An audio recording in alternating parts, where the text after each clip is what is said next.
Welcome to a meeting of the Board of Education of the Borough of Wachong. Please be advised that this and all meetings of the board are open to the public and media, consistent with the Open Public Meetings Act, and that the advance notice required therein has been provided. This is a regular meeting of the Board of Education of the Borough of Wachong at which formal action may be taken. The public will have an opportunity to be heard as shown on the agenda at points in the meeting provided. For the public to address the board, members of the public also have been given the option to submit public comments to the board secretary via email or written letter no later than 24 hours in advance of the meeting. Individuals submitting comments via email or written letter must state their names and addresses. Recording or photographing other than for private personal use requires the consent of parents/guardians whose children may be included in the image. Can we have a roll call, please? Mr. Barbella? Here. Mr. Beccarelli? Here. Mrs. Harvey? Here. Mr. Ingracia? Here. Mr. Kraft? Here. Mr. McDonald? Here. Mrs. Murad? Mrs. Advani? Here. Mrs. Sharf? Here. 8 present. Okay, if it's okay with all of the board members, I wanted to go a little out of order and have the principal reports first since the students are here, if that's okay with everyone. Okay, so I'll maybe we can have the Bayberry Elementary one first.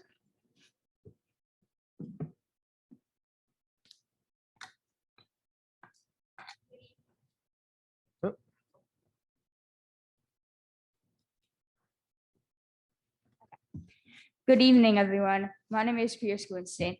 I'm the Valley View Student Council Co-Vice President. I'm happy to present the Bayberry Principal Report for tonight's meeting. Bayberry is celebrating Black History Month by learning about the accomplishments and contributions of African Americans throughout history. Our 4th graders have been announcing interesting facts during our morning announcements, and students have been exploring and appreciating Black history through biographies, literature, multimedia, and reflective writing prompts. On February 22nd, we also had a school-wide virtual assembly called Freedom Stories. Our presenter, Tahira, shared stories of African American history through dramatic storytelling and songs. We celebrated Valentine's Day with a week of spirit activities and class parties where students enjoyed crafts, games, and snacks. We also participated in the local Valentine's for Vets program, donating hundreds of Valentines to those in need. With the help of staff, students, and their families, our 3rd grade Early Act Club has raised over $300 to purchase TerraCycle collection boxes. The TerraCycle boxes will be used to collect plastic bottle caps, which will later be made into a bench for Bayberry. Thank you to all that donated, and remember to send in your plastic bottle caps to support this recycling project. Students in grade K through 4 have completed the mid-year iReady diagnostic in reading and math. Teachers have begun analyzing their data, having data checks with students about their growth and future goals. iReady parent reports will be shared early next week on Genesis. We are excited to announce our science fair is open to all students grades 2nd through 8th. More detailed information and the proposal forms were sent home via email. Proposals are due tomorrow, and the science fair will be held on April 7th at 7 p.m. We hope to see you then. Thank you. Have a good night. Thank you. And then next we'll have the Valley View Middle School Principals Report.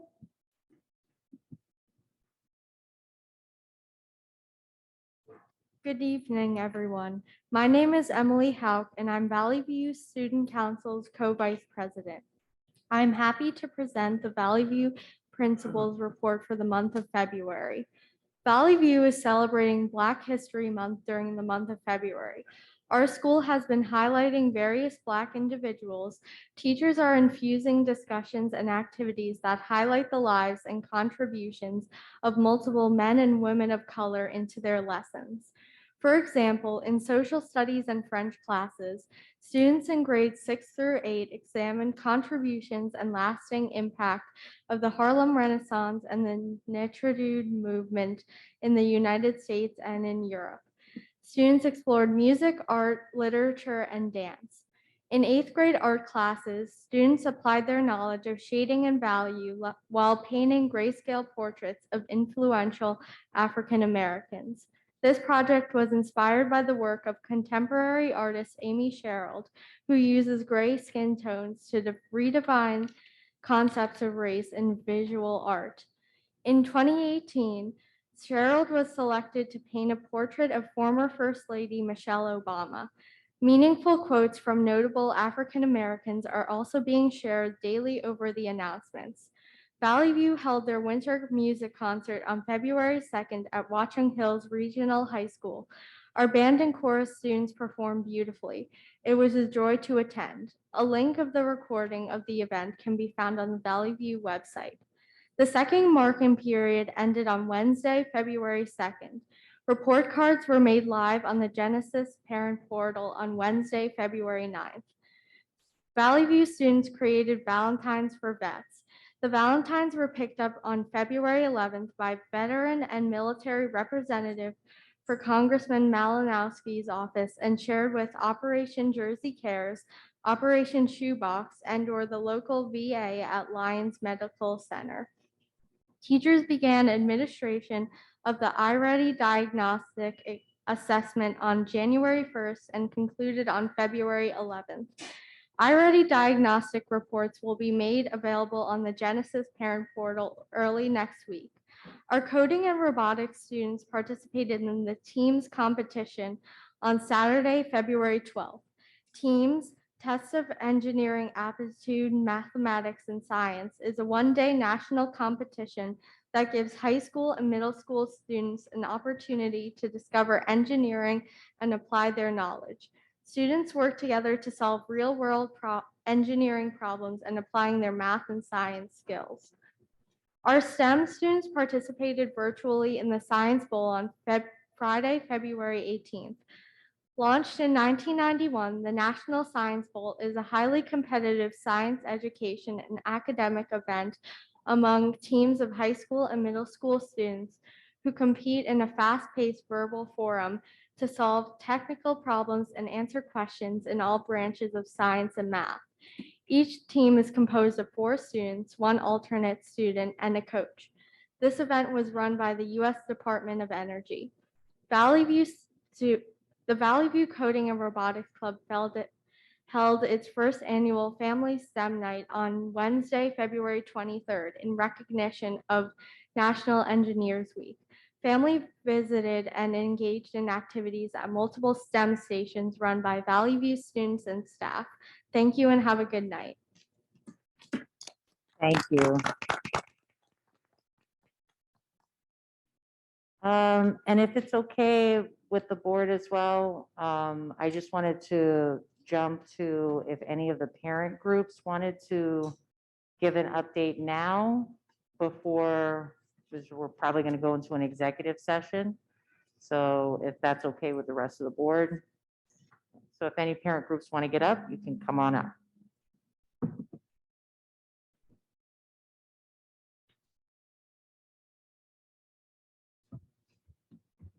Good evening, everyone. Since our last report, we're happy to announce that our membership voted to approve an additional $36,200 of enrichment item events for Valley View and Bayberry students for the 2021-2022 school year. Valley View requested an author visit for $4,500, field day for $4,000, field trips for a total of $9,600, community service club for $1,000, and the Harlem Wizard event for $5,100.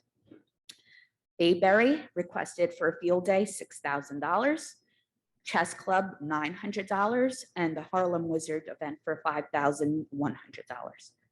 Currently, the PTO is working on various events, which include our community spring fashion show with 688 Boutique at Wine and Water on Saturday, April 9th from 1 to 4 p.m. We have spiritware ongoing. Yearbooks for Bayberry are on sale. The school store, birthday signs, Amazon Smiles, lunch volunteers are needed. Library volunteers for Bayberry are needed. And we want to thank all of our parent volunteers, all the time that you dedicate to our children. We're always looking for volunteers. Please visit our website at www.wachongpto.com. Our next meeting will be held on Tuesday, March 15th at 7:30 p.m. via Zoom. Thank you. Thank you. I don't know if there are any other parent groups here, WEF or Cpag. So can I have a motion to go into executive session? So moved. Is there a second? Second. Any discussion? All in favor, say aye. Aye. Aye. Any opposed? Okay, Mr. Pepe, can you please read the reason for us going into executive session? Yes, Mrs. Harvey, can you just, I missed who seconded the motion, just for the record. Thank you. Whereas the Open Public Meetings Act, NJSA 10:4-11, permits the Board of Education to meet in closed session to discuss certain matters. Now therefore be it resolved, the Board of Education adjourns to closed session to discuss a matter rendered confidential by federal or state law, student matters, and pending or anticipated litigation or contract negotiations and/or matters of attorney-client privilege. Be it further resolved, the minutes of this closed session will be made public when the need for confidentiality no longer exists. This closed session will be followed by an open session where action will be taken.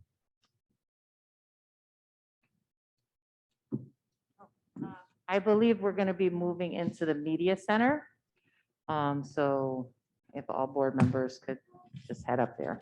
We're anticipating maybe about an hour, give or take, just so everyone knows, okay?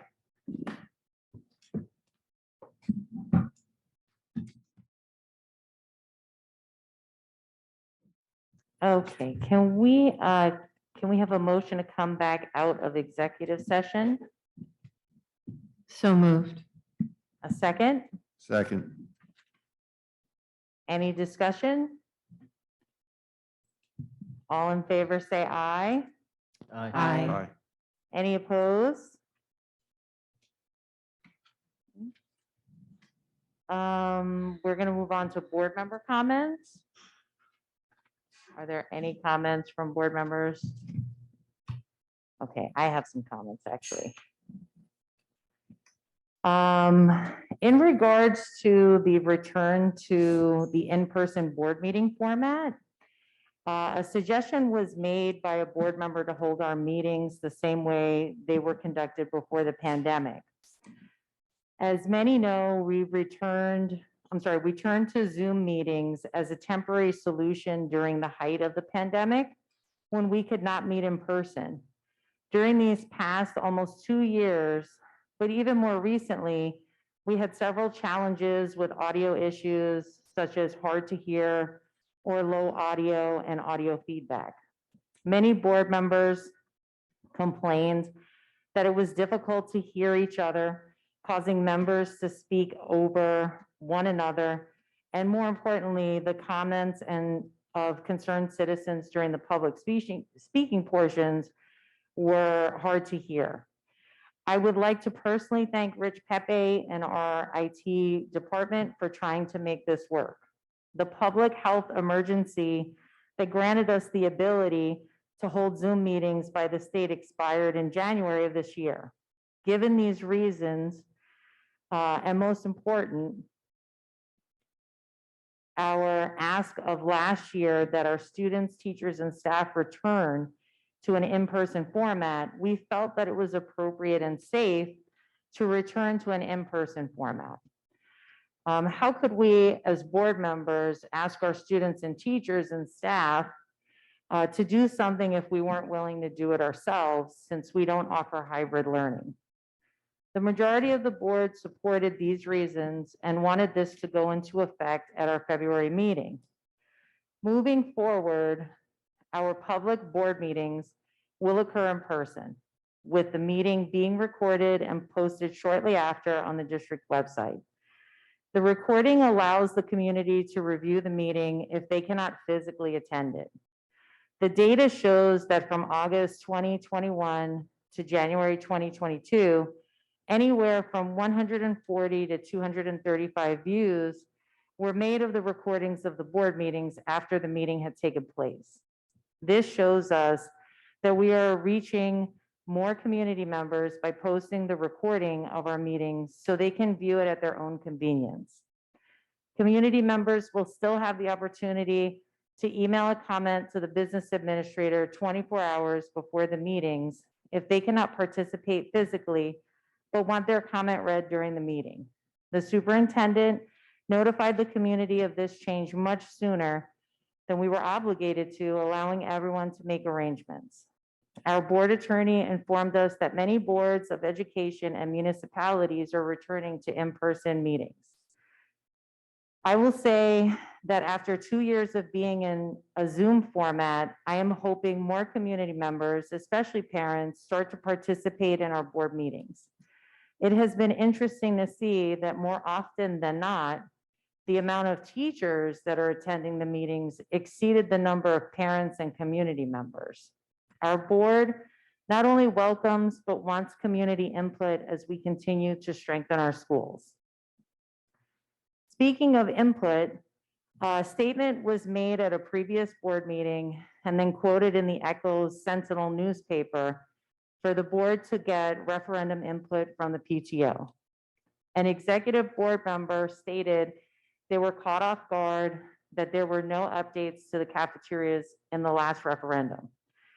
I found this comment a surprise that they were curious since the referendum has been discussed publicly for the last 18 months in these meetings, and at least one or more executive board members of the PTO has attended those meetings. I wanted to thank the PTO for their comment and believe the operations committee is getting information on the cafeteria upgrades to be reviewed. I thought this was a great suggestion and wished it had been brought up at our previous meetings and the numerous forums and community outreach events we did in preparation for the referendum to be presented to the taxpayers for a vote. I support getting more information on potential upgrades to our cafeterias. The PTO should feel free to continue to engage with the Board of Education on these matters. For the school community at large, there has always been an opportunity to engage with the board at our meetings. Some options were and continue to be through the referendum email that is still active on our website, and when the superintendent and principals attend most of the PTO meetings to provide updates that are meant to engage the PTO membership. Finally, I want to address a good amount of misinformation, rumors, and gossip spreading throughout our community. I wanted to take the time to clarify a couple of items. By clarifying these items, I want to assure the community that this has not derailed our board from continuing to work on student achievement and our goals. The topic of CRT being taught in our schools still seems to be a concern for some. Last year, the curriculum committee and the administration explained that CRT is not and will not be taught in our K-8 school district. Again, CRT is not being taught in our school district. In conjunction, some community members feel that students are being taught or told to be ashamed of themselves because of their race. This Board of Education, administration, and staff do not condone the teaching of such things in our schools. If at any time a parent has evidence of such things being said or taught in our school district, it is your right to bring those concerns to your child's teacher. The staff and administration will deal with individual situations accordingly. In addition, the Board of Education recently approved a donation from the Wachong Idea Community Group of children's books that deal with subjects of diversity and inclusion. I want to remind the community that the members of the Wachong Idea Group are fellow parents in this district and our neighbors, not outside people that don't have a vested interest in our community. The administration and the staff were part of selecting the books offered for donation. Remember, the same people who do not condone CRT being taught in our schools or allowing anyone to make students feel ashamed about their race were part of selecting the books.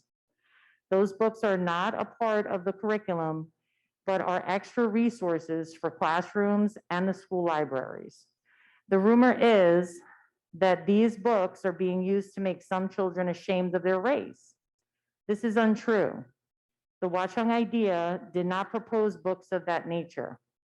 The administration and teachers did not select books of that nature. The Board of Education did not approve books of that nature. This district is about uplifting and educating students of all races and ethnicities, not tearing them down. The list of books was and still is available as an attachment on our website under the January 27th, 2022 meeting, labeled Attachment 9, Watchung Idea Book Donation List for all to review.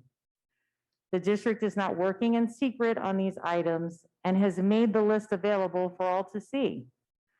This board and the administration is about transparency. Another concern seems to be that our district uses the term scholars, friends, parents, guardians, etc., to address students and their families. Our administration and staff are often given professional development and understanding how to become more inclusive with the words they use. This language has been used for many years, so this isn't anything new, regardless of any new national initiatives. Some training involves the best ways to address a class or an entire student body. Some of these terms are being used in Wachung and around the state of New Jersey to include all students and family structures.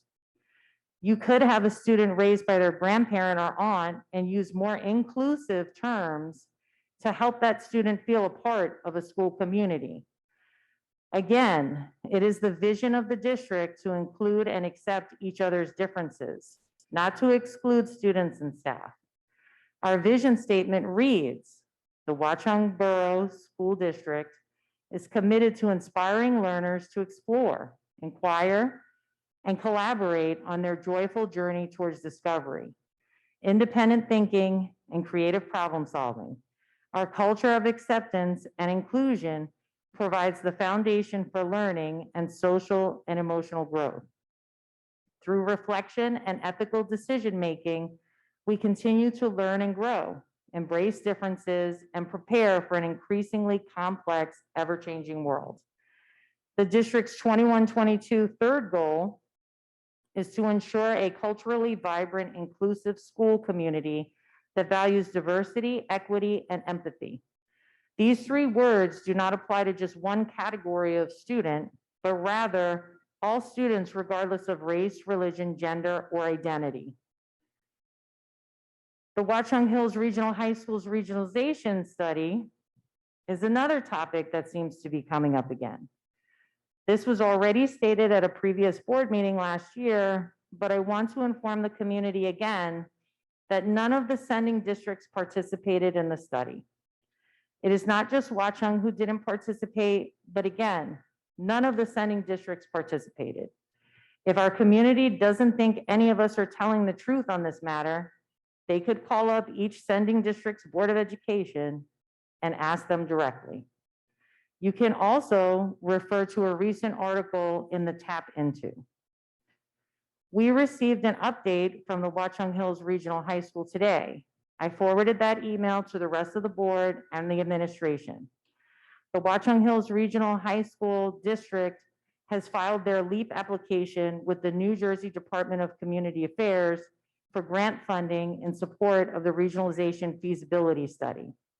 This is the study which they have been discussing for more than a year and has been discussed at our Wachong board meetings too.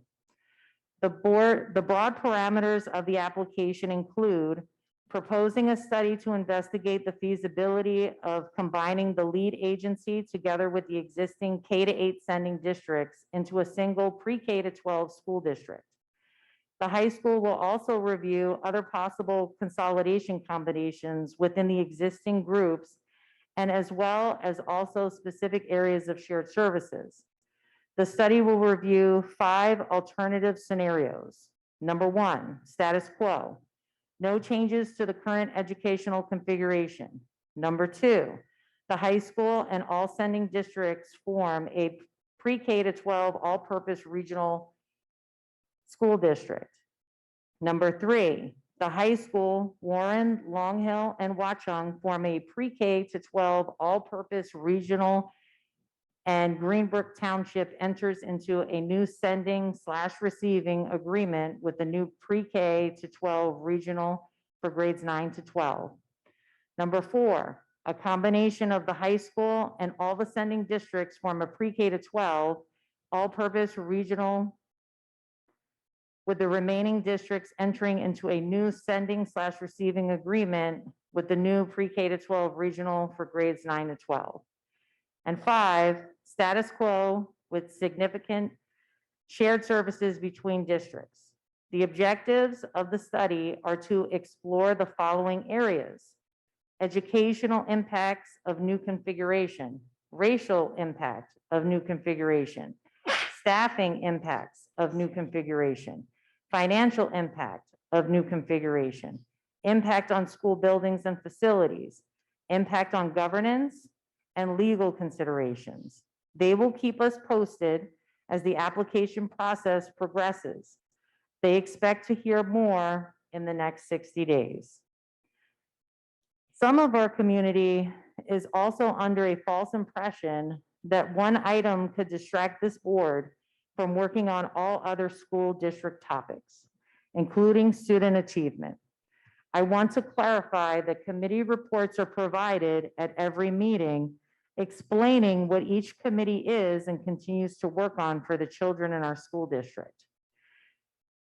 If our committees weren't working on anything, we wouldn't have items in our agendas to vote on. Yet agendas are filled with topics that continue to move our district forward. This board is very capable of multitasking. I want to assure the community that we remain diligent and focused on our work and goals. In explicitly addressing what this administration and board are doing for the higher achieving students, we are prioritizing this topic. Our curriculum committee and administration will continue to report on and include information regularly to parents about what is offered for higher achieving students. If you are concerned about your child's education, the best way to get those accurate answers is by engaging with your child's teacher and administrators. I have also heard an accusation that this Board of Education and the moderator of the meetings purposefully prevented a person or people that do not live in our community from speaking at board meetings by disconnecting them or blocking them. That is absolutely not true. This board has never stopped a person from speaking at our board meetings, and I would question the motives behind making such an accusation. In no way am I blaming any individual regarding the misinformation or rumors that seem to have taken root in our community. Unfortunately, I'm sure most of what I'm saying will be taken out of context and twisted into something else that was not the intent of my words tonight or even what I actually said. I have nothing to gain by lying about any of these topics. I hope that the community understands that I am addressing these topics with the utmost respect in hopes of gaining more clarity. The best place to engage in your child or children's education and get the correct answers for any of your questions or concerns is by contacting your child's teachers and administrators. If your concern or question isn't answered, then reach out to the superintendent. And if it's still not handled to your satisfaction, please reach out to the Board of Education. We don't always get exactly what we want as parents, but I'm sure you will find a team willing to work with you. If you don't agree with the information provided, that is different from not getting accurate information. This Board of Education and Administration does not know where some are getting their information and are not sure they are being provided accurate information back to those who are asking. We can assure you that if our community engages with the school district directly, you will receive the correct information. Following the chain of command and engaging with the Board of Education is best. When it comes to the Wachung schools, I found that most of what is on social media, rumors and gossip can be fake news, inaccurate, and misinterpreted information. Come to the source to get the correct information. Your voices and concerns are heard by this Board of Education.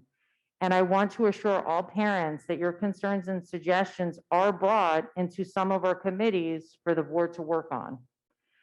One item I wanted to make sure I got more clarification on is that there seems to be a concern regarding 5th grade math, maybe not being leveled for higher achievers.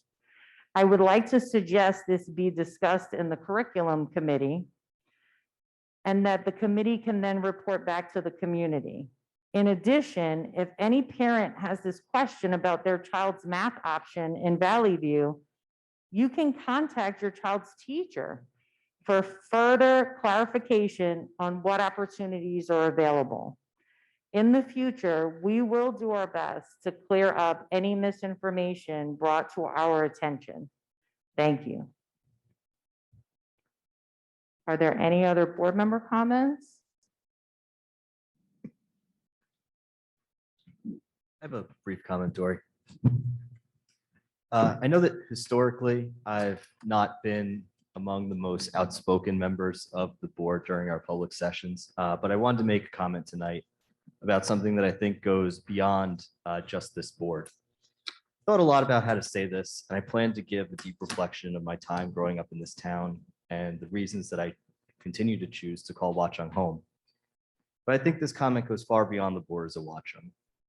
At the outset, I want to be clear that I'm not casting judgment on anyone who has said anything at any of our meetings. I want this board to be a product of a community that thrives on our differences of opinion, not one where we tear each other apart because of our differences.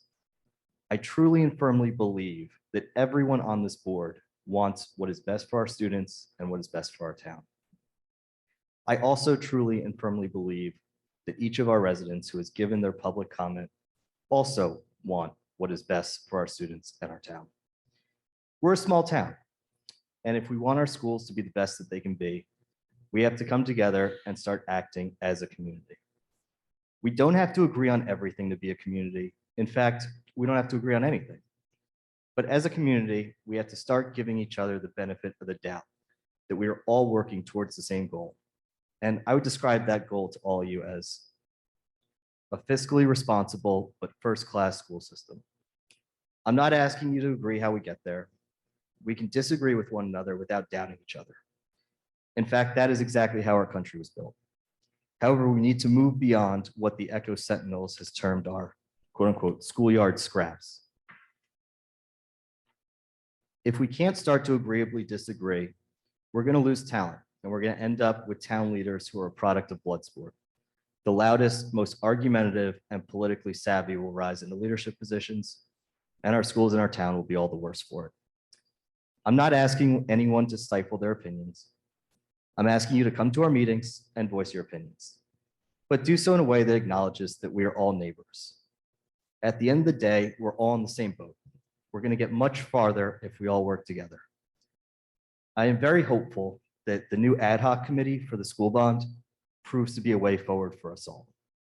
I thank you all for listening to me, and I really do look forward to working with everybody. Thank you. Any other board member comments? I guess I just would like to make a general comment, Dory, that that your comments are your comments personally. And that while you may have discussed some of the many topics that you brought out today, with some other members of the board.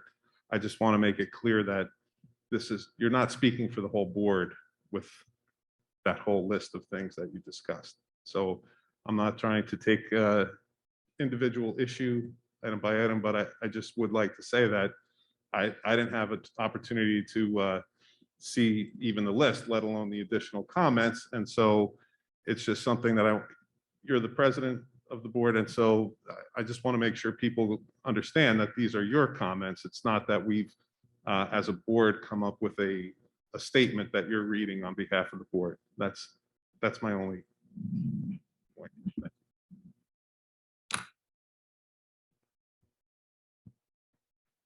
Yes, those were my board member comments.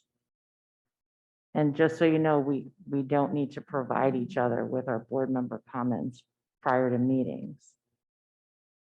Yes, I understand. I just wanted to make it clear that you're not speaking for the entire board with those comments. It's not a joint statement.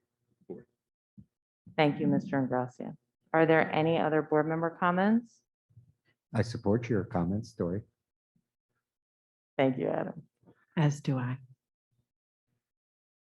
Seeing that there's no other board member comments, we're going to move to the superintendent's remarks. Thank you, Mrs. Harvey. Good evening, everyone. At the outset, I just want to make sure everyone knows we will be operating on a delayed opening schedule tomorrow morning based on the weather forecast. A message went out earlier this evening at 6 p.m. I want to thank the PTO for the generous donations you see on the agenda. The support is greatly appreciated, and it gives us the opportunity to provide experiences for our students that we would not otherwise be able to afford. You'll see all of those on the agenda under the operations section. I know from receiving emails in support of a mask optional approach that the community is anxious to know about a decision regarding a masking policy that will be in place after Governor Murphy's executive order expires on March 7. We're pleased that the COVID cases continue to decline across our area and the state. The current plan is to make masks optional in school, but please understand that any decision is contingent on the course of the pandemic. If another surge occurs locally or statewide, we would likely have to return to a mandatory mask policy. I also have to point out that federal law currently requires masks on school buses, so unless something changes, all students will be required to continue wearing masks on the buses. The more difficult issue for now is how to address the revised health guidance, which we received late yesterday afternoon. After an initial review, it's pretty clear that making the mask optional and trying to follow all of the state health department recommendations would be extremely challenging and impractical, if not impossible. We'll be working with our local health official next week to determine which recommendations to adopt as far as contact tracing and quarantine. And we'll provide more information to our school community as soon as we can. Mrs. Kidd could not be here this evening, so I will be her substitute for the presentation that Mr. Pepe has just launched on the screen above. I'm going to invite Mrs. Fickner to join me at the podium.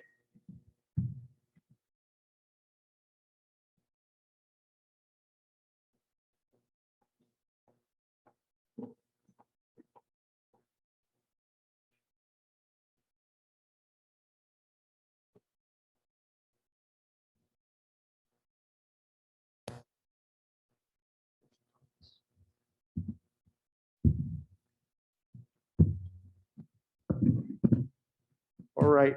Thank you, Mr. Pepe, for taking care of the presentation up there. If we go to the first slide, we have our vision statement, which we just heard from Mrs. Harvey. I want to emphasize a few things.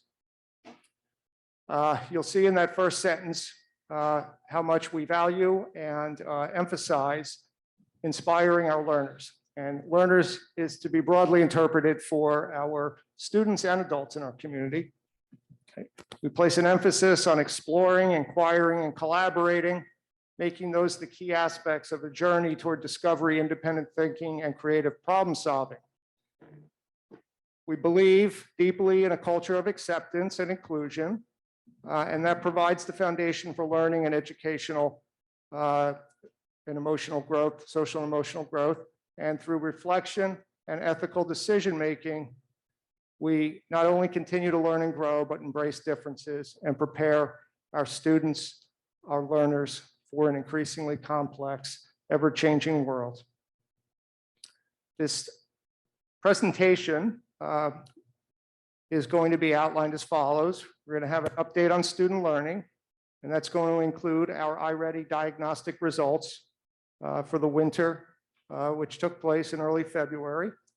For some of you, you'll recall in November, we had our first update, and we included our iReady diagnostic results from late September. So you'll see a comparison between those results and the progress made. And then we're going to give an update on the progress toward our district goals. And you'll see, I think it becomes readily apparent that the district goals arise directly from our vision statement. And next, we'll talk about steps for advancing toward those district goals. And so the next slide, please. Okay, so I'm going to turn it over to Mrs. Fickner, and she can go through this briefly and show you. We're going to be mindful of your time. So we have a presentation that probably has 45 slides. So we're going to move through it as quickly as we can. All right, good evening, everyone. This is our school-wide reading data. As you can see, the bottom is our beginning of the year and then our mid-year diagnostic. Impressive to see the amount of growth in all areas, but our green, if you look at the on or above grade level, we went from 50% to 71%, and that's both bands of green, an increase of 21%. And then our yellow went from 40 to 24%, which is a decrease from 16%. And then our red, which is our struggling learners, went a decrease 50%, 10% to 5%. Also significant if you look at the above grade level, went from 25% to 54%, a 49% increase. So that's the stripes. All in all, some really nice growth in reading. Okay, next. All right, and then this, it's a little bit small, but this is just our broken down by grade level. We see similar patterns. Just to point out some significant growth in the red, are 1 to 2 grade levels below. In grades 1, 2, and 3, we saw some really great movement there, which is what we really want to see. The teachers working hard with those students. And go ahead. All right, and here we have our math data, very similar growth. Our green, again, going from 32 to 64%, a nice 32% increase. And the yellow, 56% to 32%. So we reduced that band by 24%. And then the red going from 13 to 5%, a reduction of 8%. So again, some really encouraging growth in all of those areas. And then this is by the grade bands. Significant here, would like to point out grade 2, their red zone went from 12% to 4%. So reduced our struggling students by 8%, which is really impressive. And grade 3, their red, the students, went from 19% to 2%. So a 17% reduction in our most struggling learners.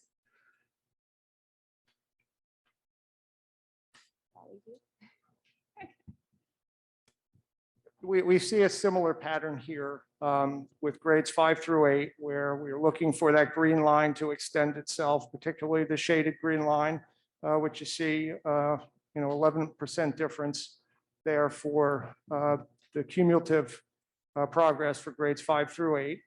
I also want to just mention 2 things. One, the reports, the individual reports are going to be available in the Genesis parent portal next week, and you'll receive an email from your principal letting you know that's when it's ready. And also This presentation will be placed on the district website, so you can look more closely at the numbers. The next slide has the breakdown for the grade levels, and we're looking for that similar pattern.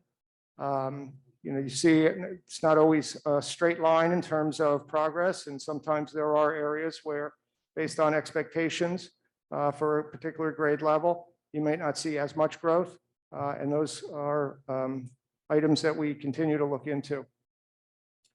The next slide is grades 5 through 8 in math. And again, this is one where we see significant improvement in terms of the number of early on grade level and mid or above grade level performance results. So you see the 61% of the students now in the green area based on the performance, rising from the 42%. And the next slide breaks it down by grade level. Again, a pretty consistent pattern. The next slide, just a couple of notes here. One about the personalized learning approach and the idea of meeting students where they are, which we've talked about before.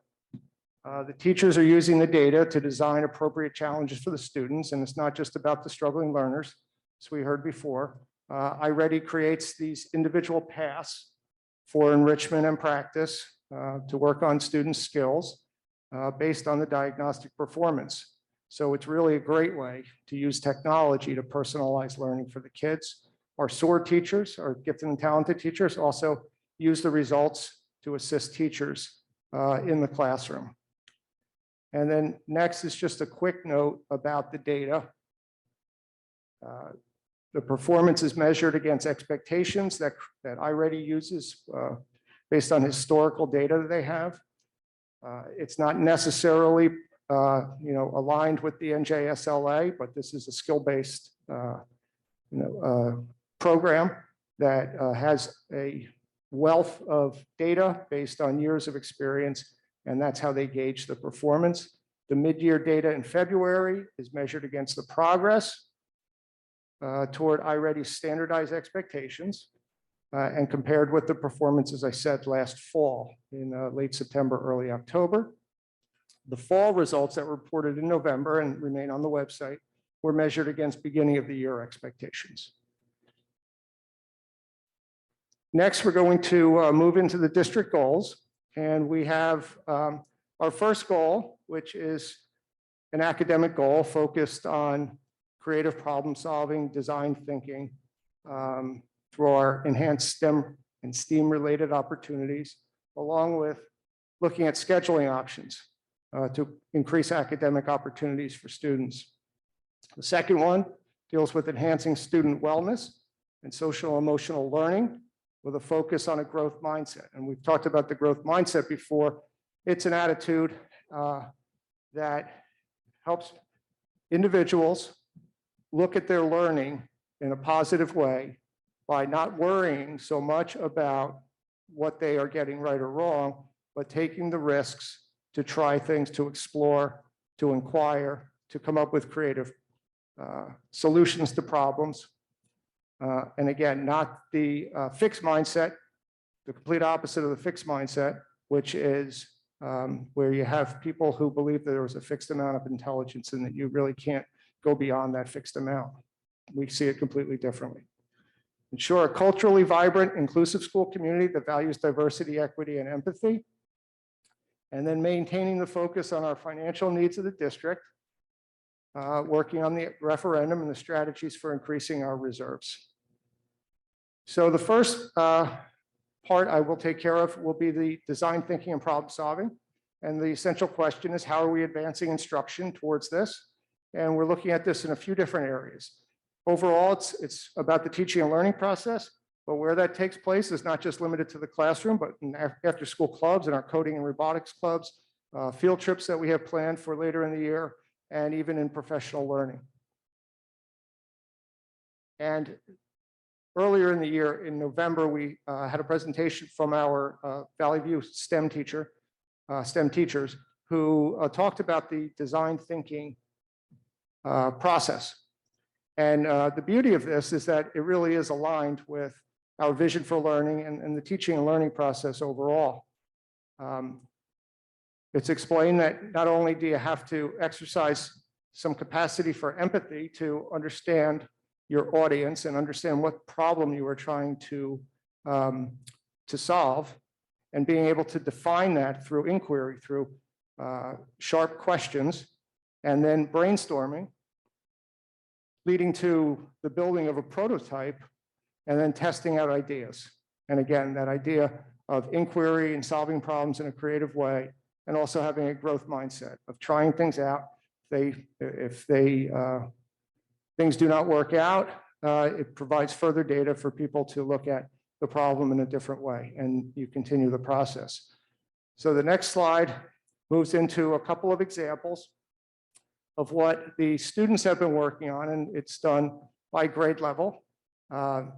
Taking us through the process here, the unit that grade 5 worked on recently was a coding project where they created these interactive digital cards. They worked a couple of other goals into it also by making the project connected with promoting different cultural celebrations. The kids might be doing these cards for Lunar New Year, for Eid, for any holiday they chose, or it might just be a card that they were interested in, created their own theme. In some cases, they were just random acts of kindness focused on other students.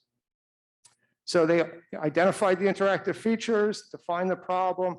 They came up with ideas, brainstormed. They created a prototype using Code.org's Game Lab, and then tested out their coding projects and conducted peer review sessions. In 6th grade, the students are working on solving problems in Lego robotics. Again, taking us through the same sort of process where they have an opportunity to create a robot that moves without wheels, and there are certain standards and expectations that they are trying to meet. They work together to solve these problems. They build the mechanism, the prototype, and then they redesign it based on testing and come to the final project. Grade 7, last semester you heard about the project with hydroponics. This is a similar sustainability focused project that focuses on water scarcity and how it's impacting the population of Bangladesh and the challenges they face. Again, taking them through the process of designing and building a multi-system water filtering device that can produce safe drinking water. They research solutions, they collaborate, they sketch multiple solutions. They test out the prototypes and come to a final project which they share in a group setting. Something else that took place recently, a few weekends ago, was a team competition. The theme was entertainment and technology, and this is through the Coding and Robotics Club that is available to students. This specific challenge was it was to rethink the design of a baseball stadium and use technology to improve the experience of a consumer. They had a lot of fun on a Saturday morning working through this design and build challenge. Okay, and then we have some field trips scheduled for later this school year. You'll see them on the agenda under the curriculum section. Many of them STEAM-oriented opportunities for kids to see STEAM in real life. Anything from the Battery Conservancy to the Intrepid Museum to more local trips, the Great Swamp, and also Somerset Patriot Stadium. And then I'm going to turn it over to Mrs. Fickner to talk a little bit about the K2 projects. Thank you. Fun stuff. All right. So for K2, I'll try to do as good job as Mrs. Mills. I know I'm not as enthusiastic, but she makes everything fun and exciting, we know.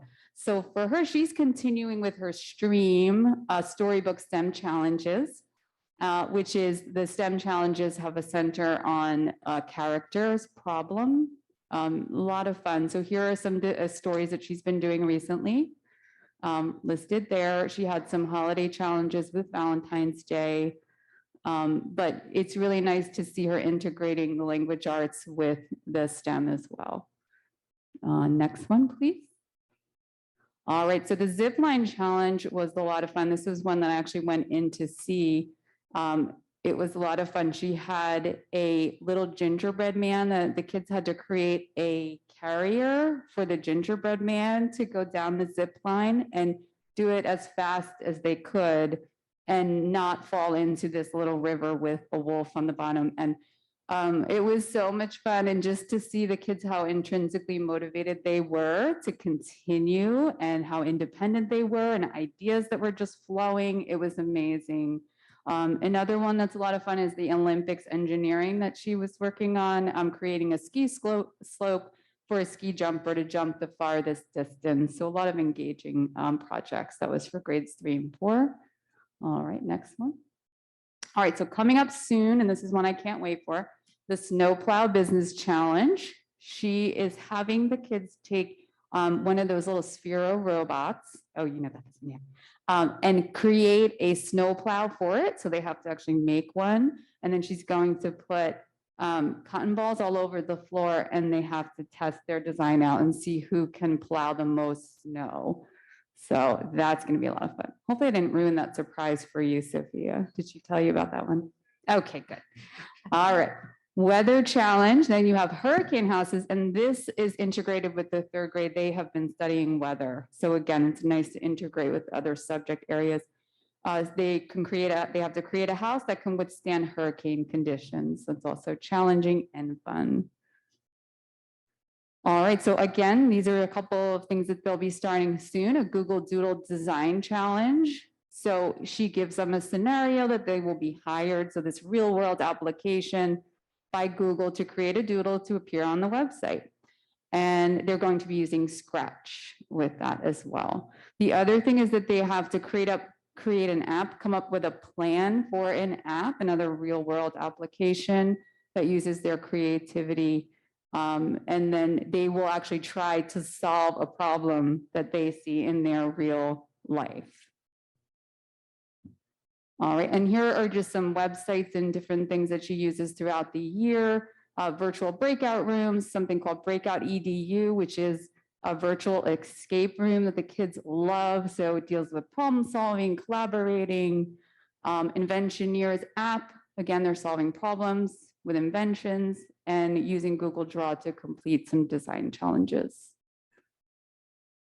And then we have some apps and websites that she uses a lot, and they're listed there for you. They're very popular. I've actually seen the kids just go there on their own as something that they can do on their free time. So that means they love it. And Kano Kits, this is something the kids love as well. They get to assemble computers and they can see all the parts and understand how that works. And here we go, our robots. We have Dot Dash, Artie, and Sphero. These are super popular. A lot of the times when I go into the coding club, this is what I see. The robots, you have to watch where you walk because they're all over the place. They can do things like program them, just have them do different tasks, work together. It's really nice to see them working with the robots. And for our coding clubs, like we've been mentioning, we have the coding clubs going on in the mornings, which seems to be working out really nicely for 2nd and 4th grade. And they have a lot of choices. They can do coding with the iPads and the Chromebooks and some more robots and different virtual design challenges. And they seem to be really enjoying it. All right, I think this is you.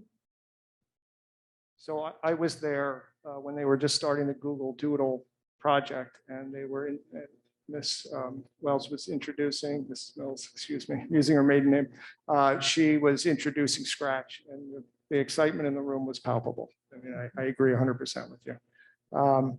I also want to mention, since we're talking about coding and robots, we had this family STEM night last night at Valley View, and it was a big hit. I had a student who built a little, what they call a brush bot for me, and I have it in my office.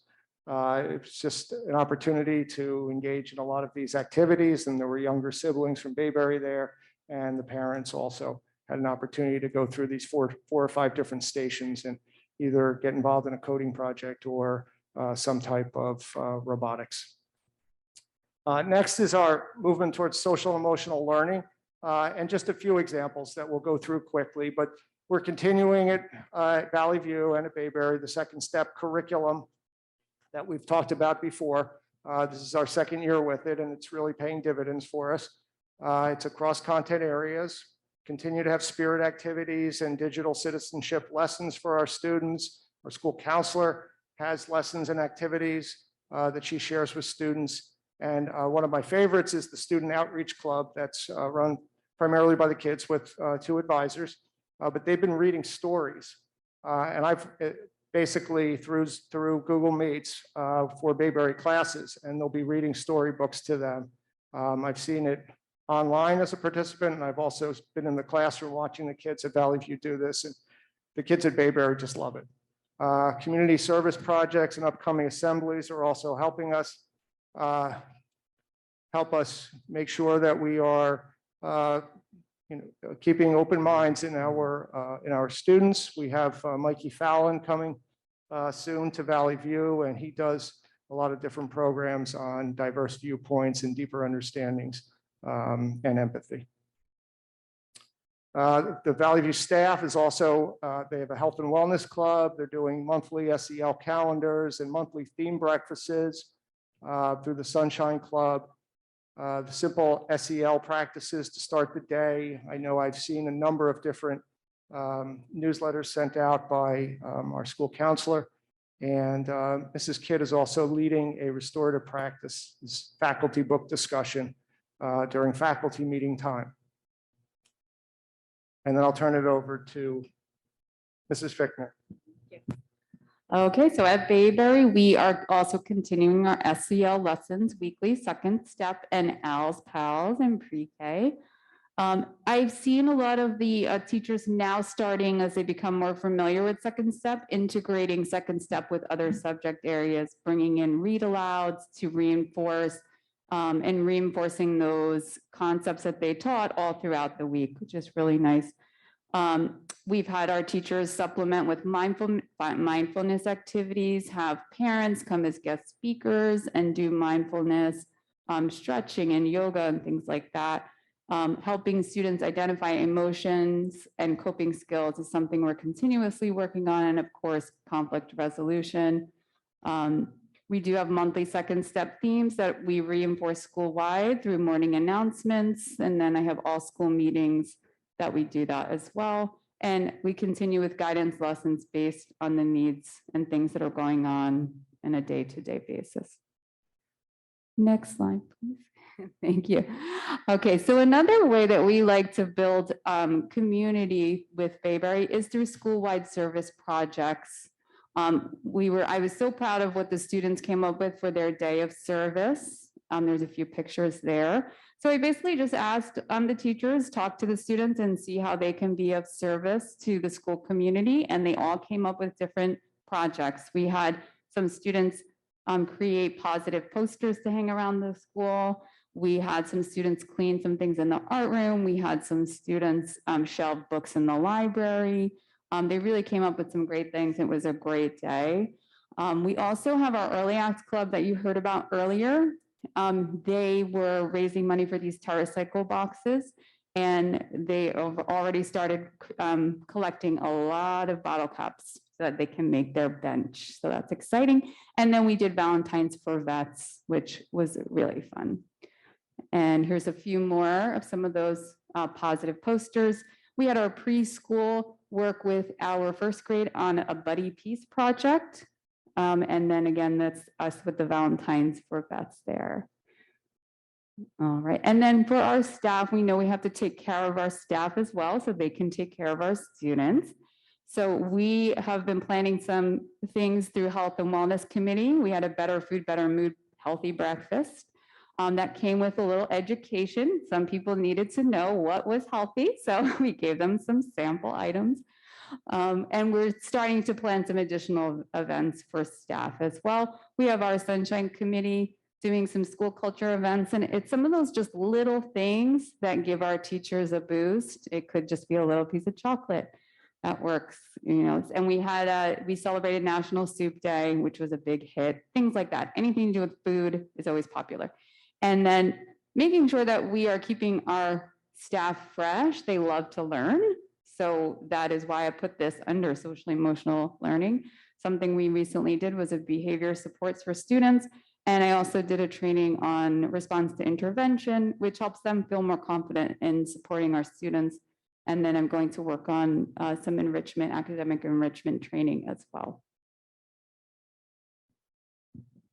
Okay, goal number 3. And the essential question of how are we ensuring a culturally vibrant, inclusive school community? So we're committed to preparing global citizens at both Valley View and Bayberry. Over the past several months, there has been a review of literature selections in the media center and classrooms. We're always looking to expand our resources for our students to make sure that we are promoting a culture of belonging, a culture of inclusiveness.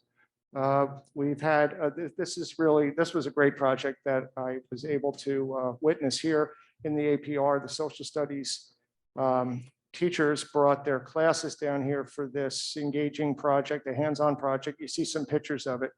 On the left-hand side, it was during Black History Month, and there was a study of the Harlem Renaissance. So they studied anything from the Charleston to Langston Hughes's poetry to historical events. You see on the left-hand side, the kids are taking pictures of QR codes, and that's how they would access the information, because it was a website that was created by the teachers together in collaboration. We had social issue assignments infused into multiple subjects. You'll also see in the picture some girls practicing the Charleston and some other dance moves in the 1920s. At Bayberry. Thank you. Oh, okay, so now we're looking forward to getting our hands on our diverse texts that were donated by Watchung IDEA. So we're going to be distributing those excitedly. We basically, anything that's going on culturally, we love to celebrate it. Even if a student comes to me and says, I'd like to say something about something that's special to them, I say, great. And we do that in the morning announcements. We've been doing Black history lessons. And then we're doing some cultural arts assemblies. We had a Life of Lenape assembly, and we just had freedom stories, which was really a lot of fun. It was a storyteller talking about different stories of freedom and African-American history, and it was very entertaining. Okay, next one. Just some to move beyond the instruction, but also focusing on recruiting, hiring, and training. We've talked before about CJ Pride. We joined that organization last year and participated in the job fair. This year's job fair is coming up at the end of March, and we will be participating in that again. We continue to focus on broader advertising, developing relationships and partnerships with colleges and universities so that we can provide internships for students. The Watchung IDEA has been contributing, as Mrs. Fichtner mentioned, the books, and Mrs. Harvey mentioned also in her opening remarks about the acceptance of the donation last month. As superintendent, I've also engaged with other superintendents around the state, and it's part of the organization that I belong to, New Jersey Association of School Administrators, and I'm participating both on the Leadership Diversity Committee and also in the Professional Development Seminar Committee. And just a couple of data points that we shared back in November, and we just updated them. This is increasing our efforts to increase staff diversity so that our staff better mirrors the diversity of our student body. So since July 1st, 2021, when we put this goal into place, actually 43.5% of our new hires have been of a diverse background. And that's actually increased slightly since the report in November. And another key point here, when we went back and looked at the data from September 2020, we had basically a 13% diverse staff compared to the rest of our overall staff. And at this point, we have it up to 19.2%. Again, an increase from November, but a more significant, obvious increase in September of 2020. So we're proud of our work there. And then the financial needs. I'm probably less qualified to talk about than Mr. Pepe, but you're too far away from me to hand you the microphone. So the obvious things that we have been working on are the referendum and exploring different strategies for increasing revenues. So if you just move to the next slide. Okay, so we have the emphasis on the referendum, and we were working on that for the last couple of years, and we'll be and are renewing our work now and engaging in planning. We also have the ad hoc committee that we've talked about, and there'll be more of a report about that later from the committee. We continue to look at strategies for increasing reserves, and Mr. Pepe has been key in this work. We're pursuing cost-saving strategies to build our reserves, and we're going through our budget process, and we'll be sharing the tentative budget at the March 24th board meeting, but we continue our work there, planning for the future. So then we have the next steps, and I just want to make a couple of comments, and I'll turn it over to Mrs. Fichtner, because she is doing a great job of staying focused on this work as principal at Bayberry. But basically, when it comes down to is, if we believe in an individualized approach to learning, we want to meet our students where they are. We want to continue using data to inform instruction, and that includes lesson planning, of course. It includes using data such as the iReady diagnostic performance reports. It includes in-class formative assessment, helping to give kids feedback during instruction, testing them to see where they are, and giving that immediate feedback to help them grow and move forward. Summative assessment data, of course, larger tests and things like that, we continue to use, obviously, and we also believe in the importance of communication with families through the teachers about strengths and areas for growth. We are looking at enrichment activities to create appropriate challenges. We've talked earlier about the SOAR enrichment activities and instruction, and having the SOAR teachers consult with the classroom teachers to help students on an individualized basis. We're also exploring scheduling options and strategies for intervention and enrichment. And we continue our math and language arts workshop at Valley View and our district-wide pursuit of excellence after school program and before school program. I've sat in on Mrs. Fichtner's class because she's not only the principal, but she's also a pursuit of excellence teacher working with 5 great students. So I will turn it over to you to talk a little bit more about that and move into social emotional learning. All right, yes, pursuit of excellence, best part of my day and week. I love it. So yeah, I mean, our next steps academically is a real focus on data, iReady, and everything else that we have to plan for instruction, adjust instruction, and meet the students' needs, whether that's to enrich them or, intervene, remediate, bring them up, or move them up a level, whatever it is. We do want to create that appropriate challenge for each and every student. That's what we strive towards. The iReady data lets us look at that as a school and to say, what do I need to provide for support and PD? Each grade level looks at it and says, you teach this well, what are you doing? Can you teach that to me so I can do what you're doing? And then each teacher will look at their own. What am I doing well? What do I need to adjust? And then they will sit with their students and say, this is what you're doing well. This is what you need to work harder on. Let's set some goals. Because we know when we set goals with students and track their progress, then academic achievement rises. So that's what we're working on there. So for social emotional learning, we're going to continue those second step lessons and bring them in whenever we can. I bring them in when I'm helping students resolve conflicts that happen on the bus or in recess and lunch, but we're all talking the same language, which is helpful. Continued professional development. We have next mark training and different trainings. Whenever we see a need, we figure out how to teach our teachers and provide that support. Valley View has staff SEL buddies, and we will continue celebration of diverse groups at school spirit events and embedded within our curriculum.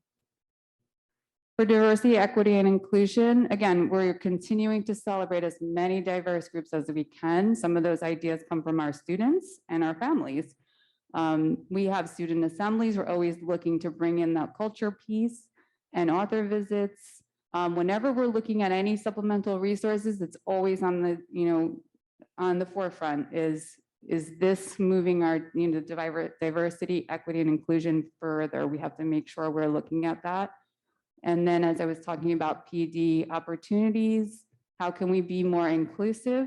Some of those PD opportunities are job embedded. So we do have a behaviorist that helps to go into some of the classes and just work with the teachers on including some of our special needs students. And that's not me. You don't want to take a crack at that? Okay. So, yeah, no, we're just, as I mentioned earlier, we're continuing this work. There's ongoing work with the architect and financial professionals. We're collaborating not only with the board committees, obviously, but with the community. And again, there'll be more information about the ad hoc committee later this evening. Our continuing focus on increasing efficiency and building these reserves is important work for us, and developing long-term purchasing plans so that we can upgrade technology and facilities. It's always an emphasis for us. And right now we're going through the budget process for next year's budget. Again, we'll have the tentative budget presented at the end of March, but it really has been a very tight budget and we're really faced with some financial challenges. And we'll have another one of these reports in June at the end of the year to give sort of like the end of the year look at how we did with the district goals. And we may determine we want to continue with many of these district goals moving forward. Because you can't make as much progress in these large areas as you would like in 1 year. I think we're off to a great start and we'll just continue our work. Do any of the board members have questions for Principal Fichtner or me? So more of a comment. I'm happy that we have the data from iReady. I'm happy that that's something we're using now because a lot of districts have been using things like that for a very long time. So I'm glad we're doing that. And I loved hearing what was going on at both schools, but I definitely wish I could have seen the gingerbread man. Me too. Yeah. I'm going for the snowplow challenge. I'm not going to miss that. I just had one question, and thank you for the presentation. It was very helpful and informative, and it looks like we're making great progress, so I really appreciate it. I guess my question would be if there had to be one focus area where we feel we hadn't achieved as much as we wanted, or at this point, what would that area be? Probably financial, because I mean, I guess that's the clearest one, because in just going through the budget process, we've all experienced the pain of not being able to include things we would like to include. The principals know that because we keep sending back the the budget to them and saying, please cut more, you need to cut more. We have fixed costs that are taking all of the, the 2% increase. So yeah, that's the largest challenge for us, but I'm optimistic. I think we all are about the future and moving forward with the, the process for a new referendum. Thank you. Just like to commend the schools for their community service, especially the Valentine's for Vets program. Seemed to be really great, and appreciated you sharing that. And I just wanted to be sure that I'm clear between, as we switch back and forth between Bayberry and Valley View in the presentation. Do both at Bayberry and Valley View, they have one period a week that is dedicated for the social emotional learning period activities, is it? Yeah. A dedicated period? No, I don't. I mean, I think it's integrated into the classroom periods at Valley View.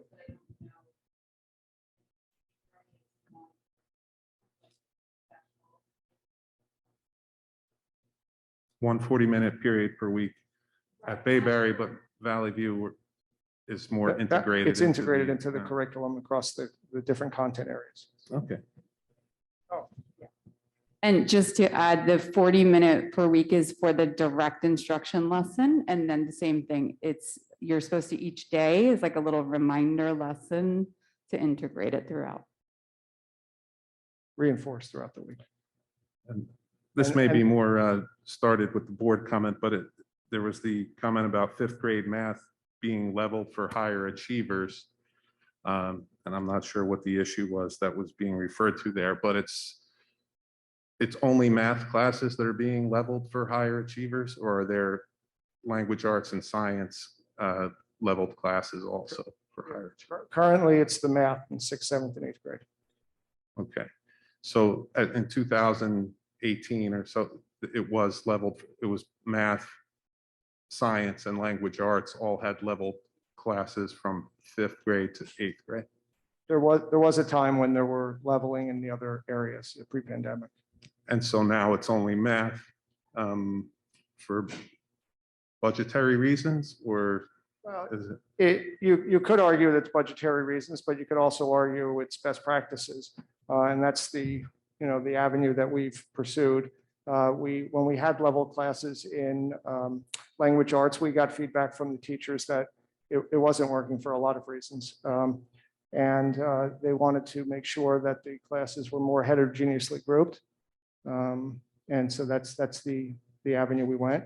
But I'm not going to say that there aren't financial issues involved in that in terms of having more classes or more teachers. Those are also that they also impact and affect how we schedule. Thank you.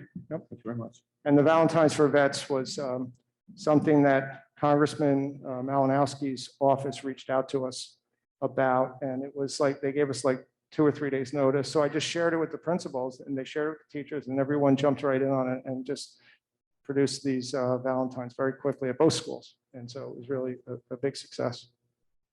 So thank you.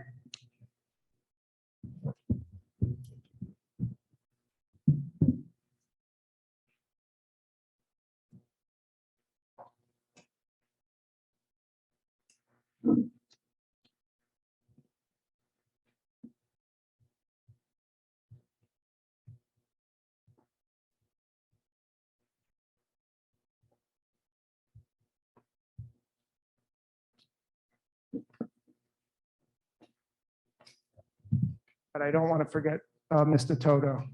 She's been waiting patiently since 7 o'clock to give her brief update. You're a trooper. Did you leave this on? It should be on. It's on. Okay. I have a few updates for the Department of Special Services tonight, posted up on the screen right now. We have the upcoming Special Services and Cpag meetings. On March 28th, we'll have a virtual meeting. The tentative topic for that meeting is Meet the Behaviorist, Mrs. Brady Dillon, who started in district in January. Autism Awareness and Acceptance Month planning and Special Education Week planning.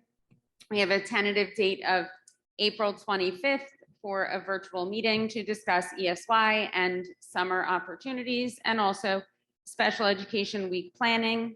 If anyone, parents or staff members are interested in having our Cpag and staff discuss any other topics, there is a Google form link on our Special Services website under Parent Meetings. On Thursday, May 5th, the Watchung Hills Regional High School Sending District Cpag meeting is scheduled, and that topic will be a transition to the high school. The Morris Union Jointure Commission has an upcoming parent workshop that is on promoting student organizational skills through technology. It's scheduled for March 24th from 7 until 8 p.m. online via Zoom. That full flyer is posted on our Special Services website under Parent Notices. And this is an exciting one. The Somerset Patriots recently reached out to the department and announced that they're hosting an Autism Awareness Day on Saturday, April 16th for their 6:35 game. This will be a sensory-friendly day at the ballpark that's designed to educate, raise money, and accommodate families for a great day of fun. Cpag and I will be working on creating a flyer that will go out next week in the community announcements email to all of our school community. And the last announcement, Cpag does have a Facebook group. The group admins and members post a variety of activities, events, trainings, and articles that have been very informative and helpful. That's what their Facebook group looks like, Cpag Wachong, New Jersey, if anyone is interested in joining. Thank you.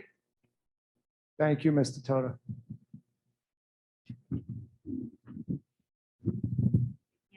No, that's fine. You leave it on. Okay. Yeah.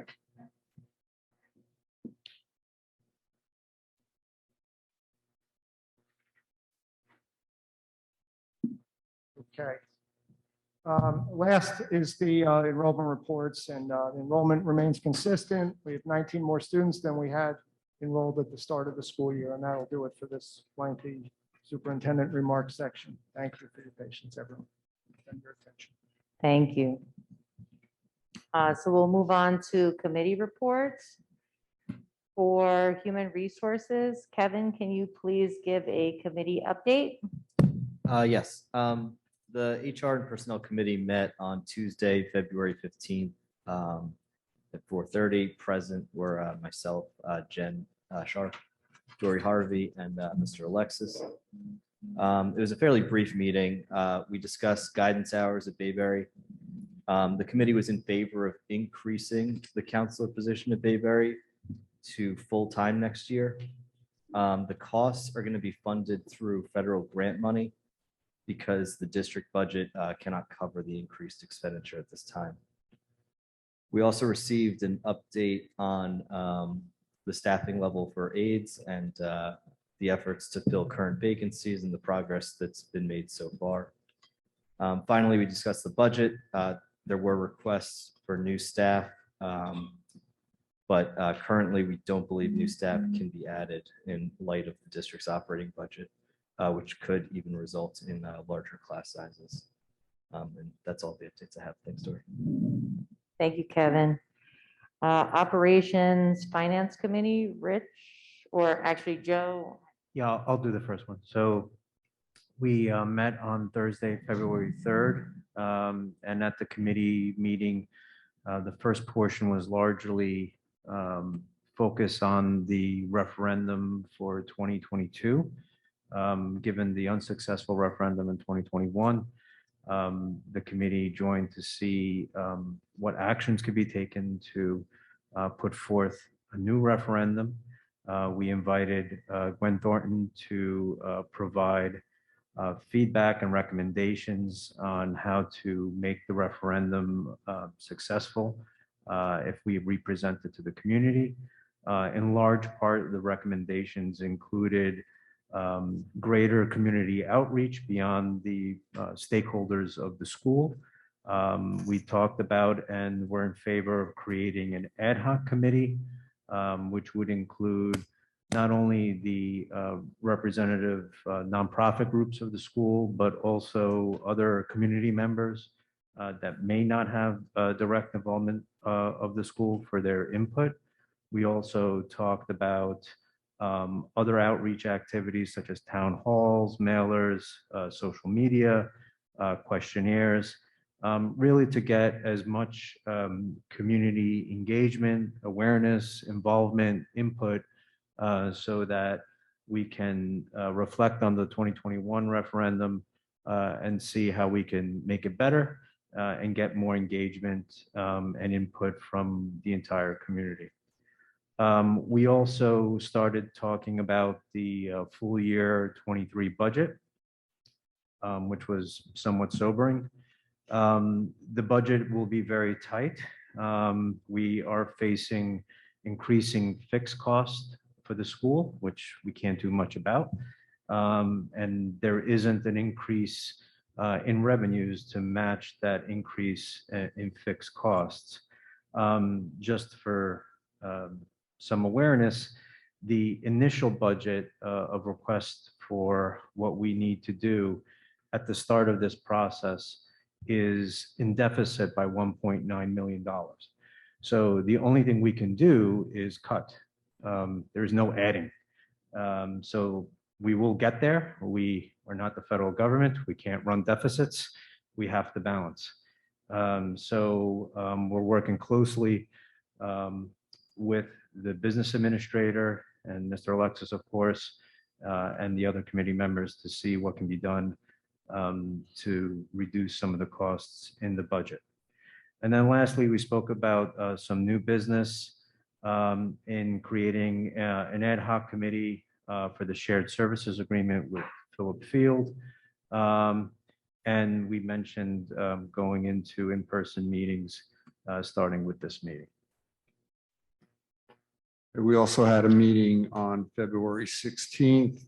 As Mr. Barbella stated, we were examining the budget. We did come up with a preliminary balanced budget. Unfortunately, the increase in fixed costs for salaries, benefits, and transportation, when compared against the 2% statutory increase in budget allowed, ate up all of the funds that we would have for any new programs. So we weren't able to add any new items such as new positions or new programs, hence Mr. McDonald's comment about class sizes, may be increasing because we cannot fund new positions or new programs.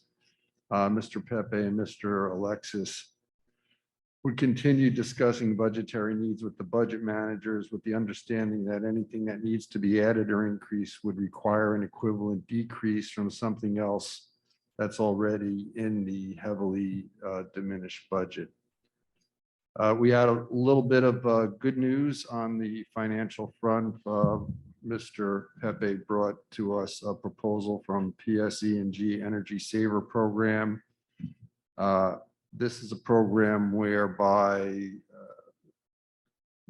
PSE&G with state funding funds up to 80% of certain energy saving programs, including a couple of HVAC units. We wanted to, with that type of generous state funding, we wanted to Mr. Pepe to go back for the next meeting we have and understand if we could actually add more projects or more equipment items, even of a different nature to this, even if the proposed state funding aid went down, because as you may know, if we do a referendum, the state would pay for roughly a third of the costs. And so even if we got up to a point where we could get a third of the cost reimbursed by this program and get more out of it, we'd still be in really good shape. Then we had further discussions about the referendum, a new referendum.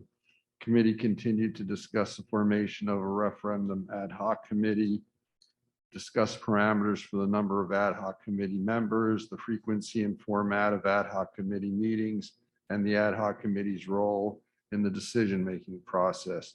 The committee was in favor of holding 1 or 2 large group open meetings to present the purpose and structure of the committee, as well as to invite community members to inform the board if they were interested in participating. The operations committee would then select committee members from the list of interested community members, with the intention of including various stakeholder groups such as parent organizations, district staff, and other residents. Thank you. Thank you, Joe and Rich. I actually had a question. I'll get to it about the second meeting that the operations committee had. I thought it was great that you were somewhat able to balance the budget with a $1.9 million deficit. It is a little disappointing, or probably a lot disappointing, that we're not able to add any new positions especially for us to be able to sustain a full-time guidance counselor for Bayberry, or even a full-time librarian at Bayberry, or additional teachers to keep class sizes low throughout the district. I know that we've also in the curriculum committee have discussed a supervisor of curriculum. And then any other positions that the administration and curriculum committee and HR have advocated for.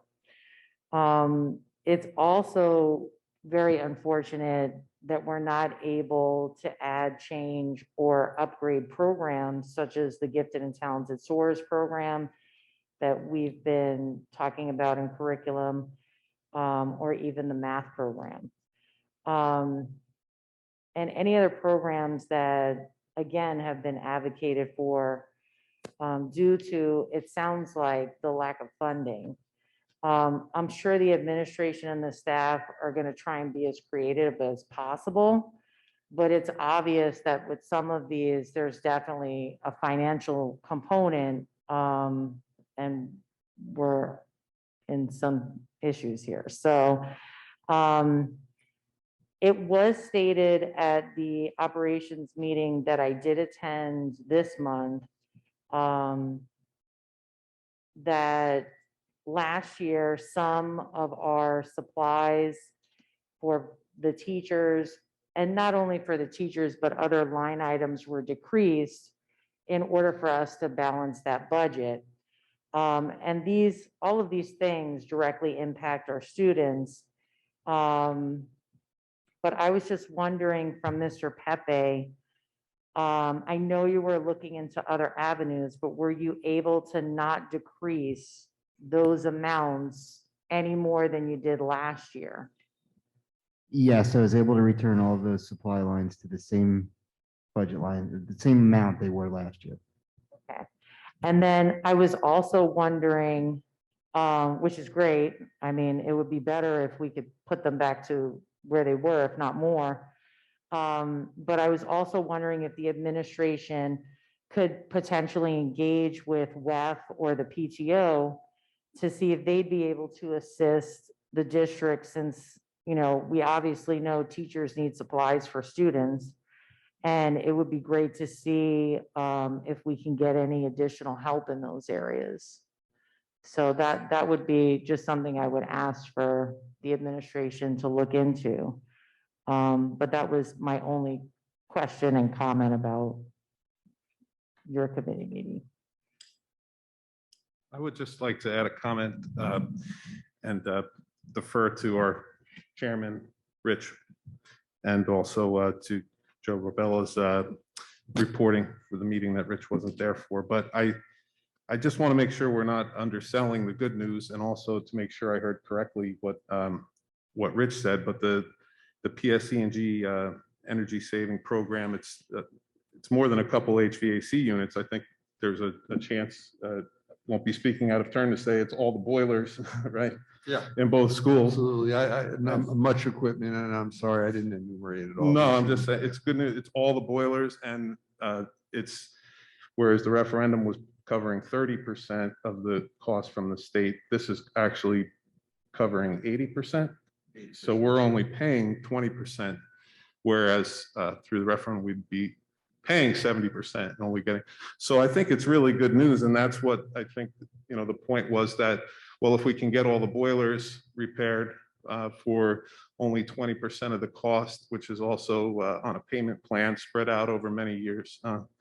It's all in the material here, nothing new, just to emphasize that news, and also see if maybe we can't find more equipment that could go in that program, as we have a professional engineer not yet hired to take a closer look at the existing equipment in both schools. So thank you very much. Appreciate it. So we'll move on to the curriculum committee. Adam, can you please give that report? Sure. The curriculum committee met Thursday, the 17th, and Mr. Toda provided an update on the aid support for our students. 2 new aides from one of our newer district vendors started that week. The committee emphasized to the administration how important communication is with the parents. So if there are any gaps in coverage, we need to be ahead of that and let the parents know and inform them what we are doing to cover that.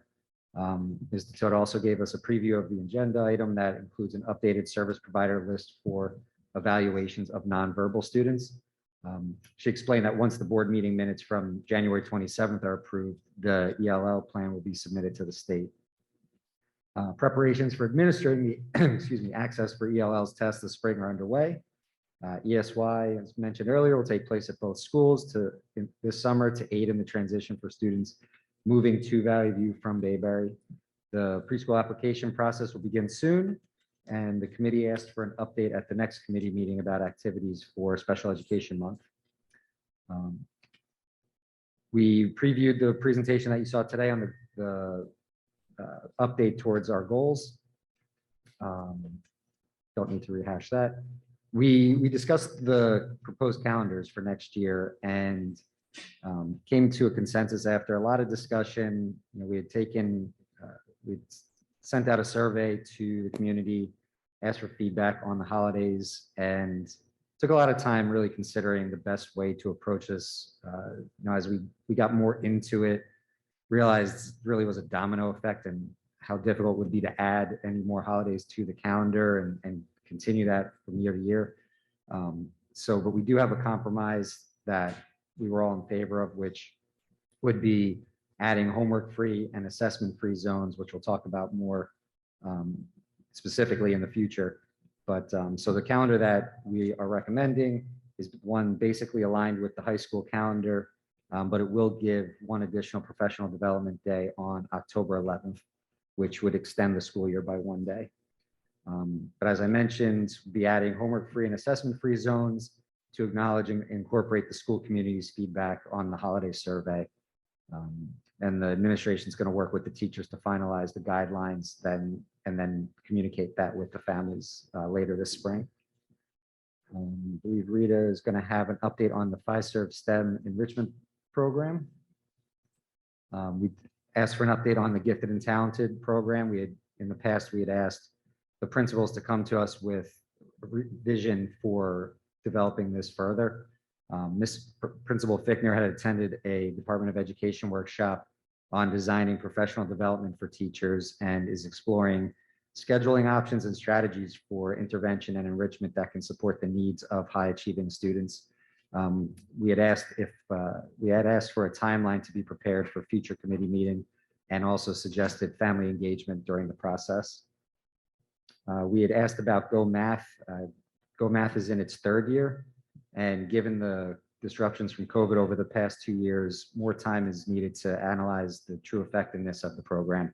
And in addition, lack of financial resources, which we're hearing about, precludes a change in programs next year. We discussed the Bayberry scheduling options and a potential plan for a Valley View elective period that would replace the 2nd ELA period for grades 7 and 8. The committee was all in favor of it. It would really help round out students' education.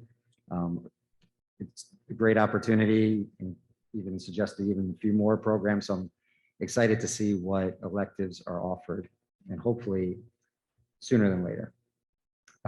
As for field trips, you saw a list of the field trips for Valley View. Bayberry is working on scheduling field trips. And as for fundraisers, Valley View will hold a staff student volleyball game, a volleyball game, I think I saw, and a family trivia night. So be on the lookout. That's it. Rita, would you like to give the update on the STEM after-school program? Sure, I'd be happy to. So I wanted to inform the whole town about. Just talk more into the microphone. Okay, can you hear me? Okay, sorry. This isn't the first time this has happened, so I'm going to try. So I wanted to give the whole town an update about a brand new after-school enrichment program. This is quite unique that I've seen. It's basically a program to enhance the STEM curriculum in the public schools for both Wachung and Berkeley Heights through a partnership with Pfizer. Kids from K through 8th grade will have the opportunity to advance their learning in STEM through hands-on sessions with engineers on site at the Innovation Lab. Both districts will be enabled to operate a world-class STEM program. I know you have a lot of questions, so what I did was to make it easier. I just prepared a bunch of questions and I'll just walk through them. What's the North Star for this project?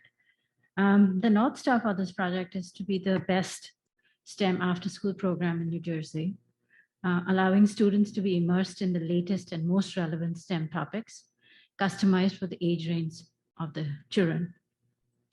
Through this program, children would have an enhanced interest in STEM, as well as experience real-life applications. Next, when and where will this be launched? The idea is to have the first pilot launched in September of this year. The learnings through this pilot will influence the next phase of the program. Initial thoughts are to have 3 cohorts, K through 2, 3 to 5, and then 6 through 8th grade, with each cohort having about between 10 to 15 children between the 2 districts. The location for this program is at a location in Connell Park in Berkeley Heights. How much will this cost the children? Through this partnership, public school kids in both these districts will get access to this program at no cost to them. What will it cost the town? Both towns will incur no cost to the program directly. Similar to other after-school activities, parents and caregivers will be responsible for transportation to the venue. And I think, what are the next steps? Multiple committees are being set up as we speak. There's a curriculum committee. There's a resourcing committee, which would identify the teachers and the visiting professionals, including college faculty from Rutgers and others, would be helping enhance the learning at the STEM facility. There's a communications and facilities team that's being organized to set up to make sure that it's as amazing as it is an experience for children. And then the last, and the enrollment and application committee also, which includes the cohort sizes, how many kids, how will they be selected, and all of that. That's being formed as we speak. And then the last question was, what are the next steps and how will we learn more about the program? All the committees that we just mentioned are being set up as we speak. Once the committees are set up, we will ensure that there are regular and consistent updates on this topic as required. Happy to answer any other questions if need be. Do any board members have any questions? Thank you, Rita. Policy Committee, Joe, can you please give us an update? Sure. Definitely not as exciting as the STEM opportunity for the Policy Committee. There were 8 policy and regulation items which are on the agenda in section P for first reading. They're all mandatory from the state, and nearly all of them are minor revisions of existing policies or regulations that we have to do for statute purposes. None are very material or remarkable, so they're in the packet for your review if you want to see the items. And we met on February. I was not at that meeting, but I did touch base with Mr. Alexis afterwards and went through all the policies and regulations myself, but the meeting was held on February 22nd. Thank you, Joe. Board liaison reports. Kevin, is there anything as the legislative liaison?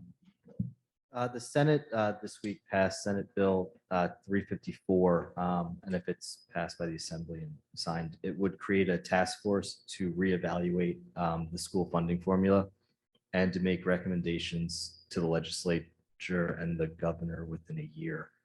It's probably too early to tell how this would impact our schools, but obviously any bill that deals with school funding certainly has a possibility to have a substantial impact on our school aid.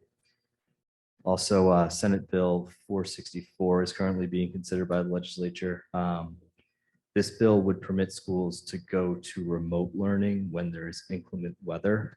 It hasn't been passed or signed, but it would certainly give schools some additional flexibility in dealing with weather-related closures.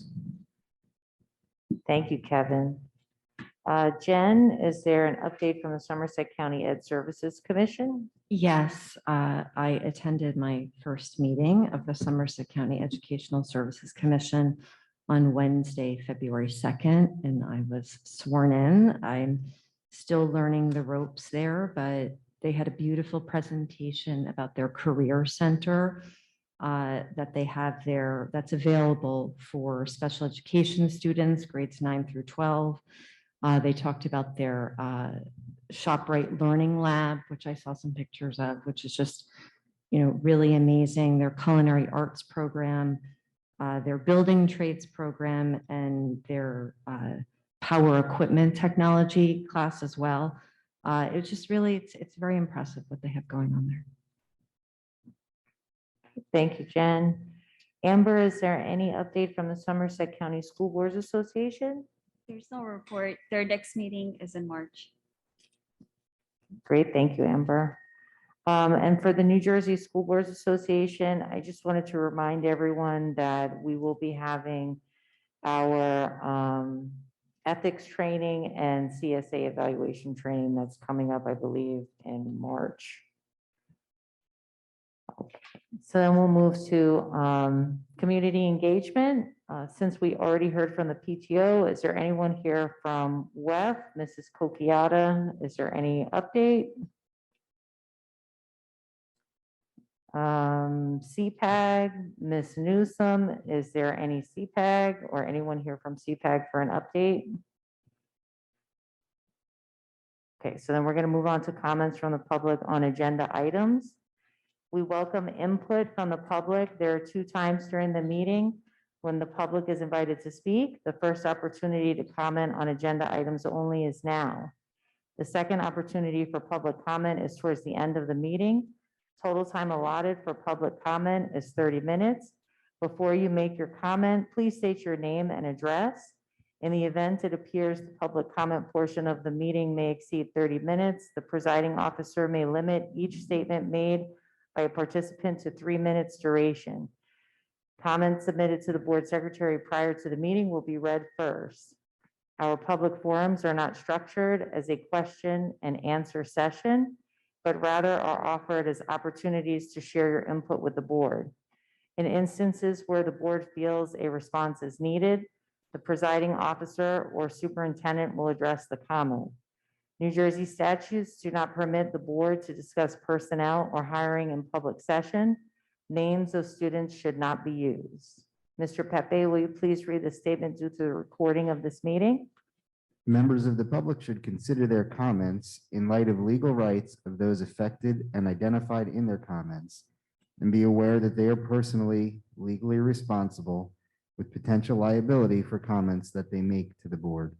The board shall not be held liable for comments made by members of the public.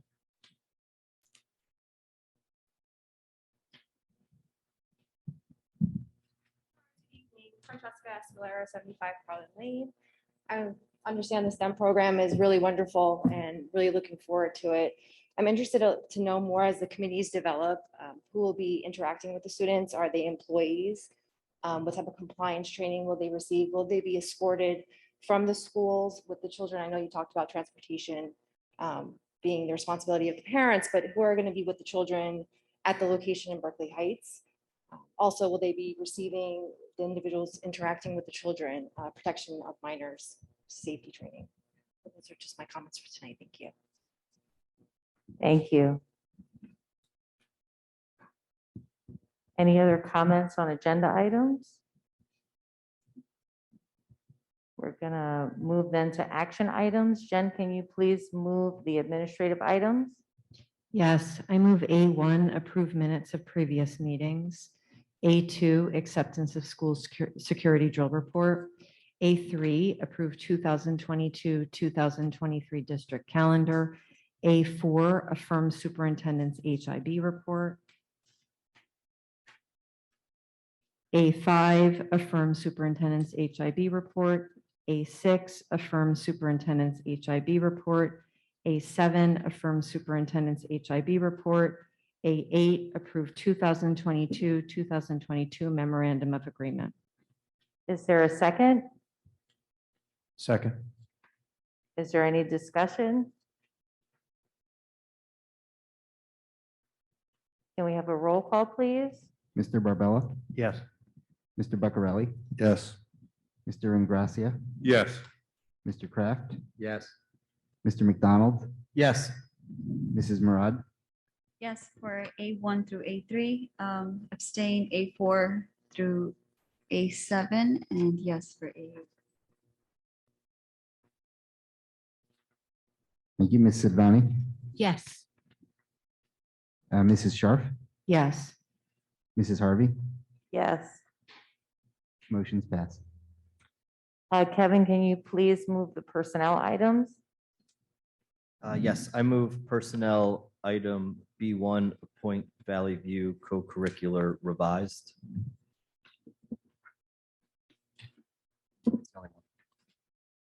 Okay, Second. Is there a second? Second. Any discussion?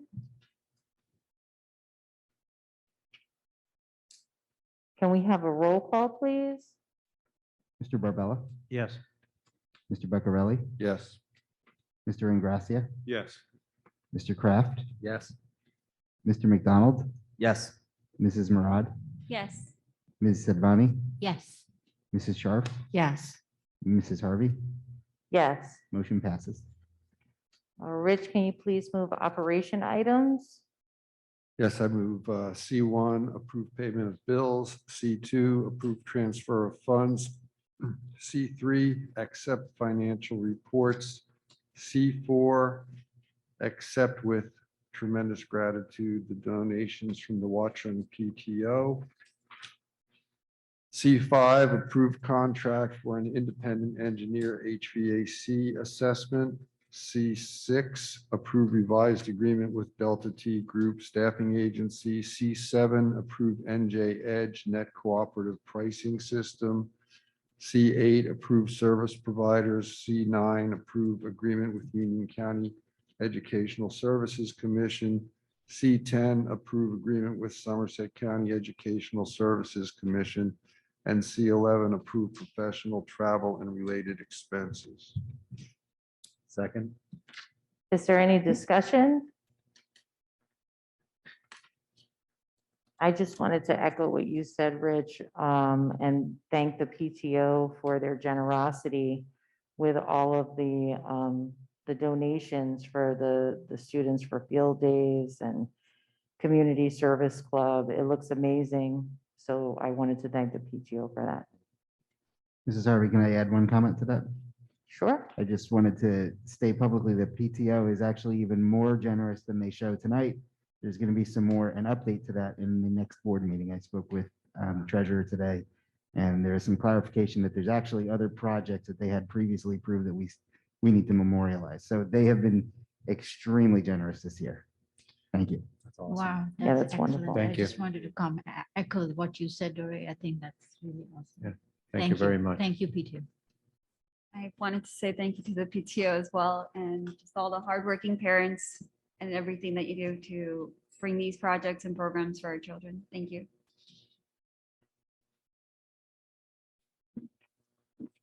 Can we have a roll call, please? Mr. Barbella, Yes. Mr. Buccarelli, Yes. Mr. Ingracia, Yes. Mr. Kraft, Yes. Mr. McDonald, Yes. Mrs. Murad, Yes. Ms. Sidvani, Yes. Mrs. Sharp, Yes, C1 to C9, abstain from C10, and yes to C11. Mrs. Harvey, Yes to all except C10. I have to abstain from that. okay, motion's passed. Adam, can you please move curriculum items? Yep. Move D1, approve Valley View field trips, and D2, the approved student club fundraisers. Is there a second? Second, Jen. Any discussion? I just wanted to say it was great to see field trips back on our agenda. I mean, especially in-person ones that aren't virtual. And I just wanted to thank everyone involved in organizing them. I'm not necessarily sure exactly who organized them, but whoever, thank you so much. I'm sure the kids are going to have a great time and they're going to learn a lot. And, you know, we've seen that as teachers where you get outside of the classroom and you have bonding experiences with your classes and they learn so much. So thank you for adding those on. Is there a roll call, please? Mr. Barbella, Yes. Mr. Beccarelli, Yes. Mr. Ingracia, Yes. Mr. Kraft, Yes. Mr. McDonald, Yes. Mrs. Murad, Yes. Ms. Sedvani, Yes. Mrs. Sharf, Yes. Mrs. Harvey. Yes. Motion is passed. Joe, can you please move policy items? Sure. Move E1, approve policies and regulation for first reading. Is there a second?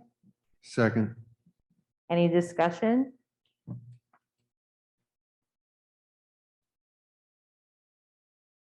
Okay, can we have a roll call, please?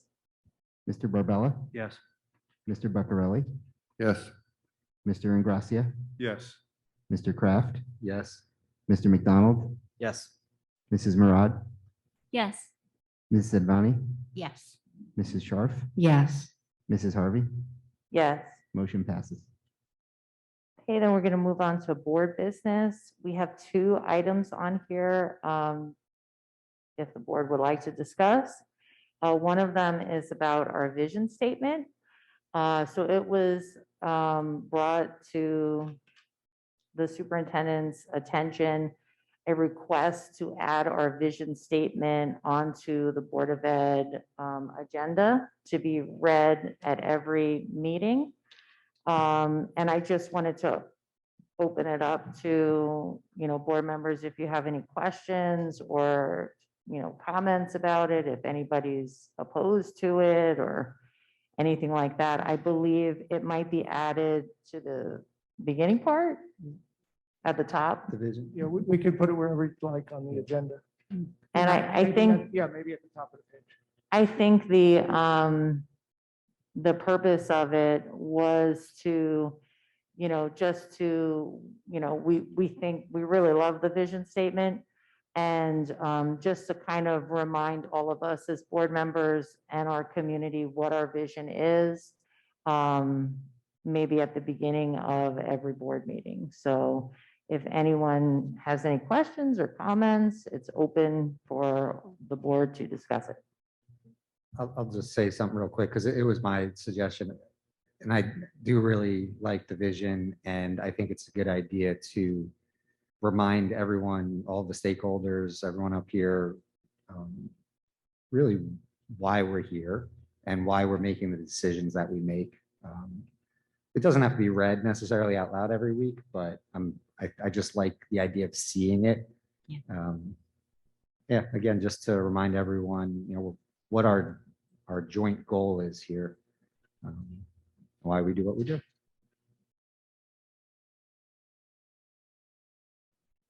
I would be supportive. I think it makes sense. And I think it's good for the community to know and to be reminded. So I'm supportive. Is there anyone who's opposed to it being on the agenda?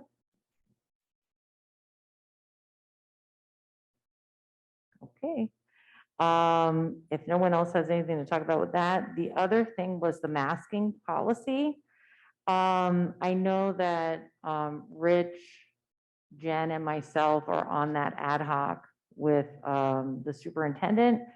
And we obviously have the opportunity to speak with the superintendent about this and ask our questions.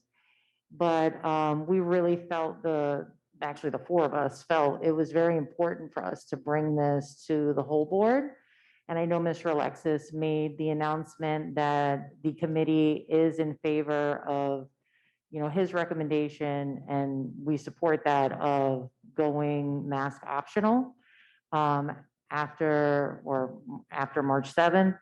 But we wanted to give the rest of the board the opportunity to either ask questions or make any comments about, anything that you might have regarding this. We had a lot, so I don't want to put any of you on the spot, but I'd be a little surprised if none of you have questions about what might be happening at this point in this situation. I like the idea that it's optional, just so parents and kids can have that option. The other thing is, I wish that this was something similar was discussed about whether we would have had Zoom participation for parents. I know this is kind of digressing from the topic that we're discussing, but I think I know you mentioned in your earlier statement, in your opening statement, that you had a consensus. Or No, that's some- not what I said. I said that there was a majority of the board that was in favor of it. Which I think in our discussion, it was the operations committee. No, that's, Well, okay. well, so then- actually, like, we can get into this, but can we just stick to the mask one? And then if you And would I like, like the idea that it's optional. if you would like to bring it up, I will definitely ask if there's any other board business to discuss. Okay. Does anyone have any questions or anything they would like to ask? I know one of the questions that I asked, maybe this will help the rest of you out, if you want to discuss this or not, was we do the weekly testing for students.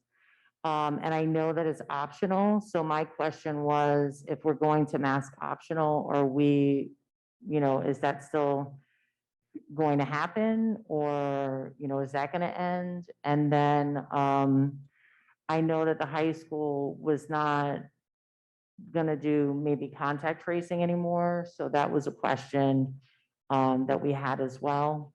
And I know that some of the answers Mr. Alexis doesn't have yet, because he's still looking through a lot of the information, and we plan on meeting again, believe prior to March 7th. But those were just some of the things that we asked. I mean, there were more, but I just didn't know if anyone else had anything else that they were concerned about, or questions or statements, whatever. Well, it seems that many of the surrounding school districts have made the decision to go mask optional. Like you said, the high school, Watchung Hills, has made the decision to go without contact tracing. And so I think then the procedure is with other contagious diseases. If a child is sick, with the viruses, if there's a child is sick, that they would be expected to stay home while they have symptoms. That seems to be the way the other school districts are handling it, or at least my reading in the Echo Sentinel of how Watchung Hills is handling it. So I'm not sure if there's information that we have that's different from what they are going from, but it seems like whether it K through 12, it seems like many of the surrounding districts have already made this decision and already explained a lot about how they're going to be handling things going forward. George, would you like to, you did explain to the committee all the avenues that you're looking into based on your recommendation. If you could just explain that to Sure. everyone, that would be great. Sure. Thank you, Mrs. Harvey.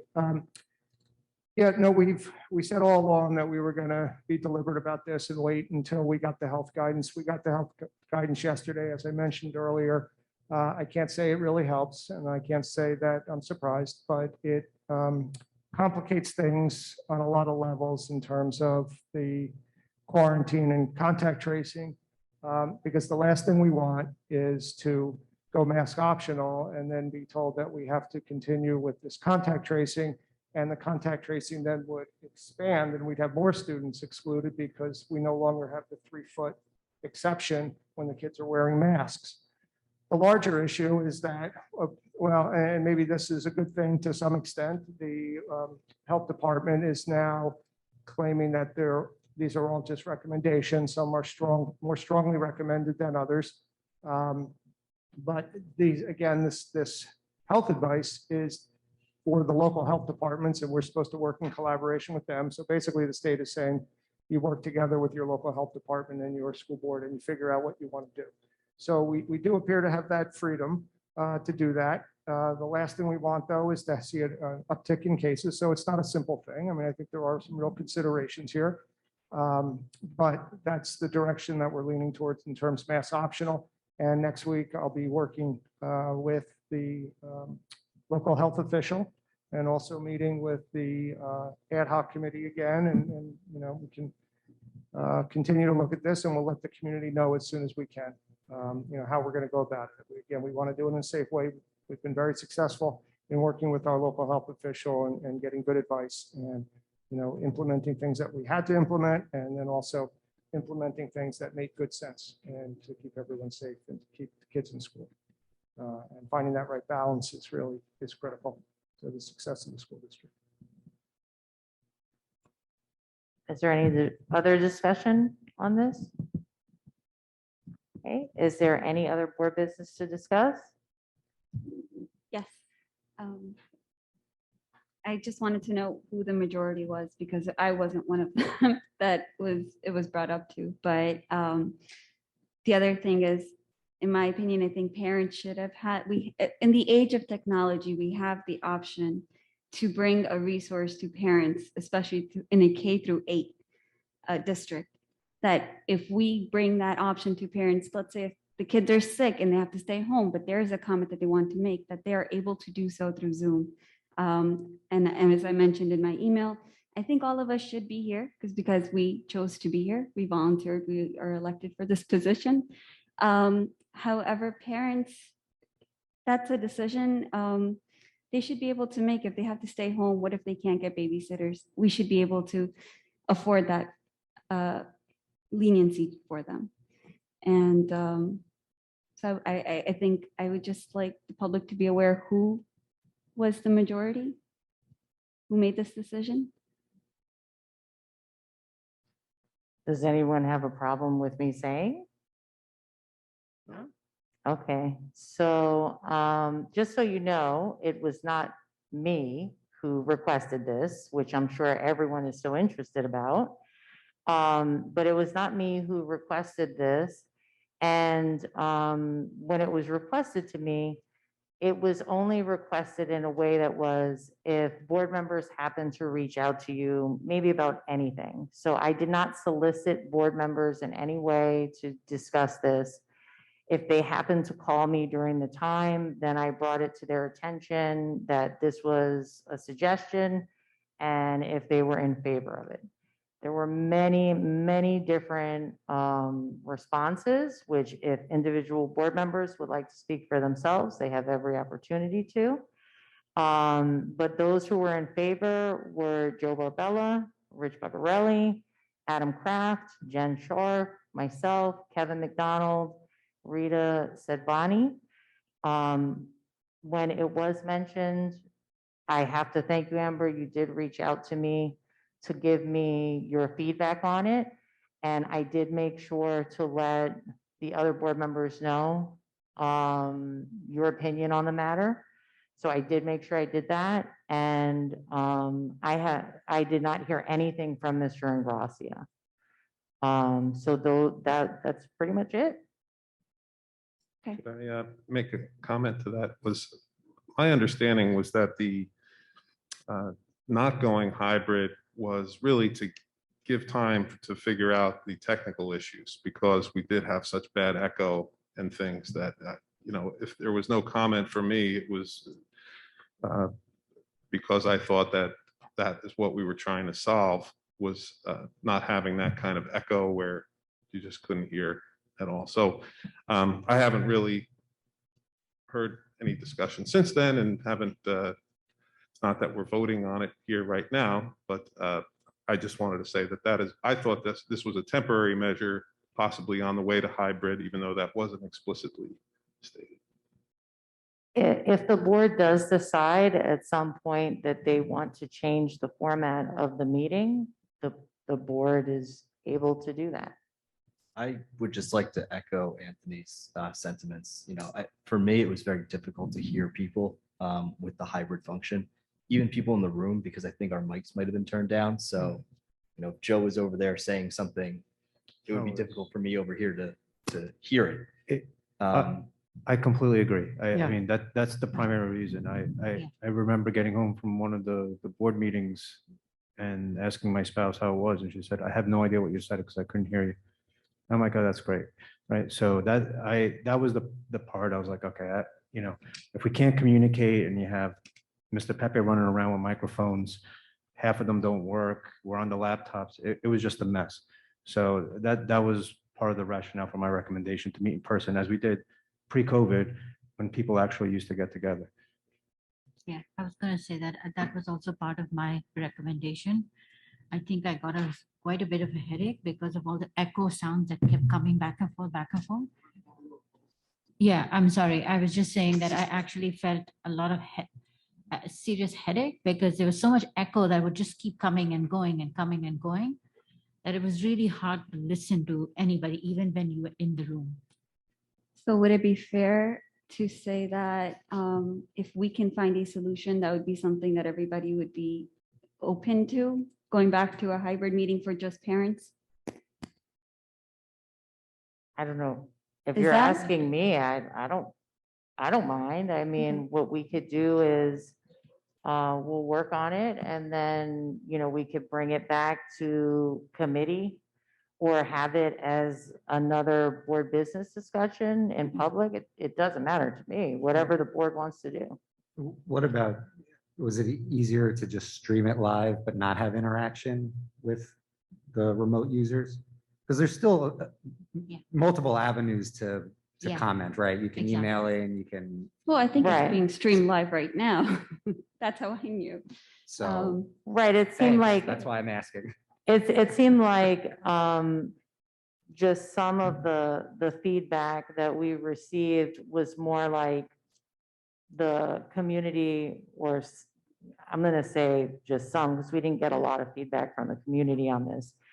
But some was that, live streaming, but also having the option to be able to give comments live.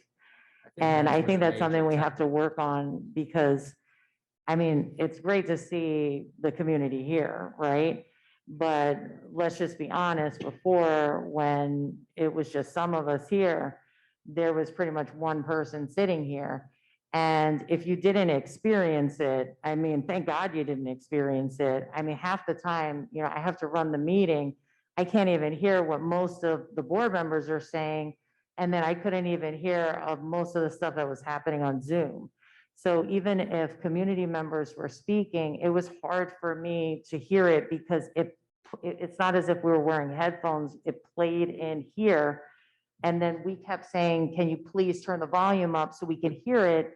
But then we couldn't, because that kind of combated, whatever was happening audio wise. So it was pretty difficult. So, I mean, we could definitely work on it. And then. Wasn't that when there was interaction between remote users and in-person users? I'm saying just have. Oh, that was like, I mean, know- I think you actually, Adam, might have made the comment for me to not even ask board members who were on Zoom to move Well, anything that's what I mean. because it's So- hard to Well, that's hear. what I'm saying. Yeah. So is it possible for Yeah. us to just live stream, but Yeah. not have the remote users interact at all? Yeah, I Yeah, like that we- hybrid approach. We've live streamed before, we can And do does that. remove Yeah. the technical Yeah. issues of the headaches and the, no, Rich is shaking his head now. I don't know. Well, how about this? If we can look Before, into Explore it. the option. we're right, before we start like trying to figure out, like, let's let our IT department and Rich Pepe figure out, they've been pretty much, I mean, we've asked them to try and do a lot of stuff, and they've worked really hard to do it, which is why I thank them for it. But let's let them try and figure it out, and then let's have them bring it back to us. If they want to bring it back to us through committees so that we know, and then if we feel we want to have a big conversation about it in public, we can do that as well. Mrs. Harvey, if you'd like, I could give you an update right now on the technology side of this. Sure. So as a reminder, the timeline was we started this in the fall, the hybrid meetings. December was when we tested out actually bringing board members back in. We kind of did it as a test and there were some serious technology issues. January 6th was the meeting that everyone's referring to where it was really bad. It was really bad with there was feedback, and then to get rid of the feedback, we'd have to turn mics down and you couldn't hear people and it was going back and forth. What I wanted to update the board on was after the January 6th board meeting, we actually consulted with the high schools because they have people who like this is their career, they're sound people, right? So we consulted with them. A couple of their people came down and met with our technology specialist and actually recommended a piece of equipment that we then purchased, and we tested it out at the January 27th meeting. The problem was that meeting happened to occur while our technology specialist was at a conference. So he wasn't here. So what I felt like the January 27th meeting really was a lot better than the 6th, but not perfect yet. I do think that we might be able to make this work if that's the will of the board. I just wanted you to know it's on the table as a possibility. We could still do something. And one other comment about the Zoom versus in person, there was that imbalance. If all of the board members are here, I think that alleviates some of the issues we had, because when members of the public are speaking, board members aren't speaking. We let them finish before board members respond. So we don't have sound input coming from both in-house and Zoom at the same time, which is really what caused it. So it might work. I just wanted you to know that we do have a possible solution for that. Great. If you could come back to us in committees, that would be great to let us know if you're able to make it happen. I have a comment, Mrs. Harvey. So before the public gives their comments, last meeting, one of the members of the public made a comment, and this is not exact, but to the effect that some of the parents may be afraid to freely offer their comments and opinions at public meetings or other communications with the board or the administration for fear of retaliation by the board or the administration as to their children. This comment truly saddened me. I have never heard even the suspicion that this has or ever would ever happen. We as a board and the administrators of the schools want every community member to feel free to speak their mind and offer genuine feedback. We will always listen. We will always consider these comments and opinions. While we ultimately might not act on them or might act on them, we will never, and the administration will never retaliate against any child for anything a parent might say or write to us.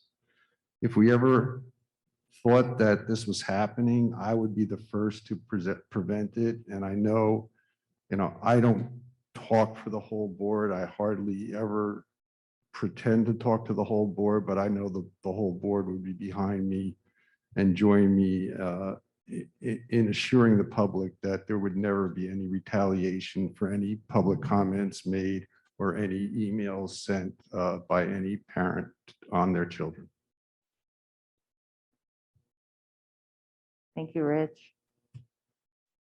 Anything else under board business to discuss? Mrs. Harvey, I have a housekeeping message. Sure. So this is pretty exciting to all be here together in person for the first time since exactly 2 years ago. It was February of 2020, the last time we did this. So I'm glad to see everybody here. One of the things that I've been reminded of is that we do have live streaming, people that are live streaming. I just wanted to remind everyone, if you are videotaping, if you're going to live stream or post it, be careful about if students are in the videos. We just have to make sure if you post, either remove the portion that has the students, or you need to get permission from the parents for them to do that. So just a housekeeping item. Thank you, Rich.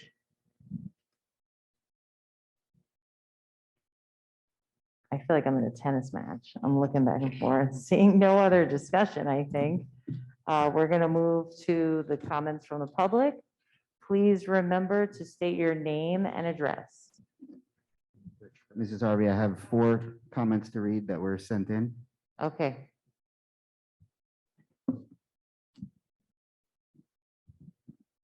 Okay, the first comment is from Mark Ferrara, 45 Rock Avenue. As I read, this was an email to me that at the end, he asked for it to be read at the board. So good evening, Mr. Pepe. As I read your response to my request for the detailed information about the resolution, I felt I wasn't provided with the detailed information I previously requested. You continuously made reference to an unknown attorney, only to later provide me the firm name. I am entitled to know the name of the attorney whom you consulted with to provide me with the answers that you have. Please take this as my second request to supply me with the attorney's name and hourly detailed billing for the bias resolution in question that Ms. Dory Harvey put forth against Ms. Amber Murad. Since your response lacks luster and is seen as a slap in the face to us, the taxpayers of Wachong, I call for the need for an independent investigation to get to the crux of the resolution. Ms. Harvey should be worried about enhancing the learning of our children and bettering our schools rather than shaming a parent and wasting thousands of dollars on petty politics. It has become clear that Ms. Dory Harvey's bias resolution and public shaming of Ms. Amber Murad calls for an independent investigation as a federal EEOC matter. I request that this email be read at the next Watchung Board of Education meeting as a public comment. Public comment number 2. This is from Daryl Eisenberg Connecton, Oakwood Road East. The past 2 years have been difficult. It's been hard on our schools, on our teachers, and at times on our sanity. But like all things, there was some good too.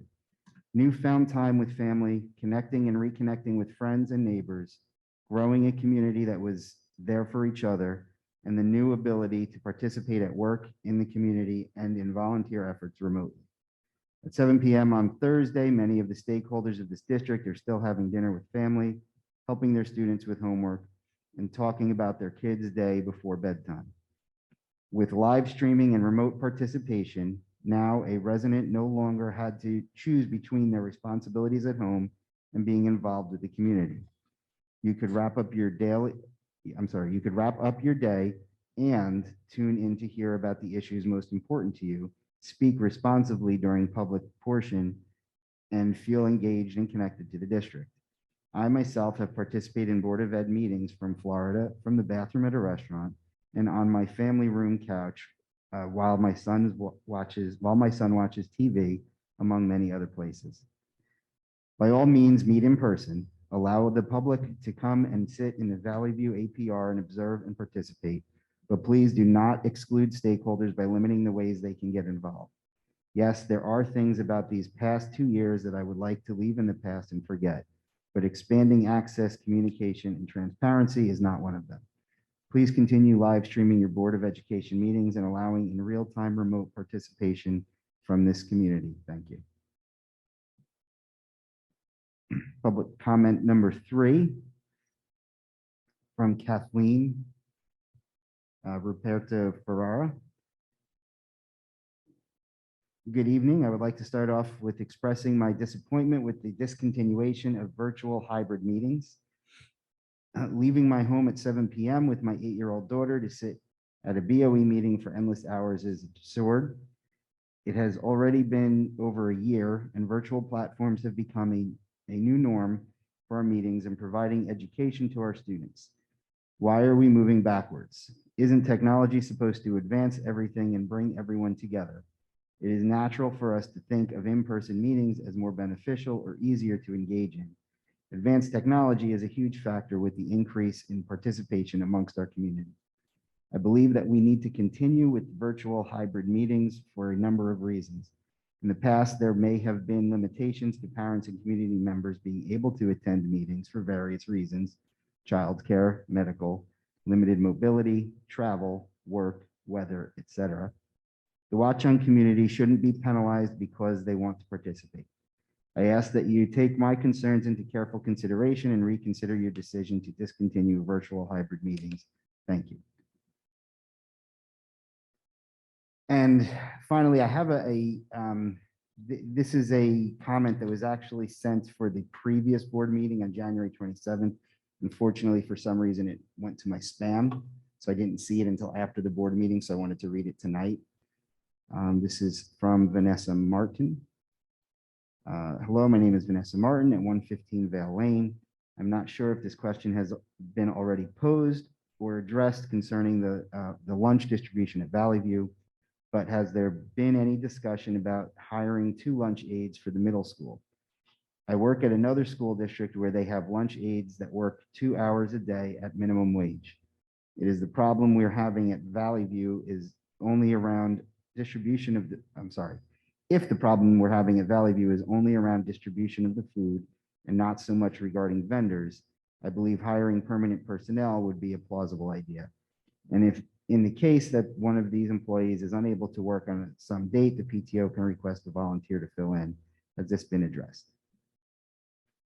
Thank you. So if there are any comments from the public, just please remember to state your name and address. Hi, Francesca Escalera, 75 Carlin Lane, and sorry, I'm going to speak again concerning the hybrid meeting option. I would like to just emphasize, I did write an email to both of you asking that you would reconsider this option. I do like having the ability to listen online when my husband's working late at night. He doesn't get home until 11 p.m. on certain days. I will try my best effort to come in person and join all of you. I do apologize that you had so many challenges, but those are not the community's problems. That should have been in order before everyone was in person and streaming live online. So I think it's plausible that you could have the technology, or I don't know where he went, or possibly get a donation to improve the room so that we could have a hybrid solution. I know we're at a $2 million deficit, so I'm not asking for you to spend any more money in here, but there has to be a better solution to get more engagement from the community. On a personal note, I did an anonymous survey just to my friends in the community and fellow parents. Out of 53 responses, 80% preferred hybrid model of meeting engagement. So I also urge that you survey the community and see what they want. Again, it was anonymous and I'm not going to share those details, but again, just something to consider to involve more parents. Thank you and have a good night. Thank you.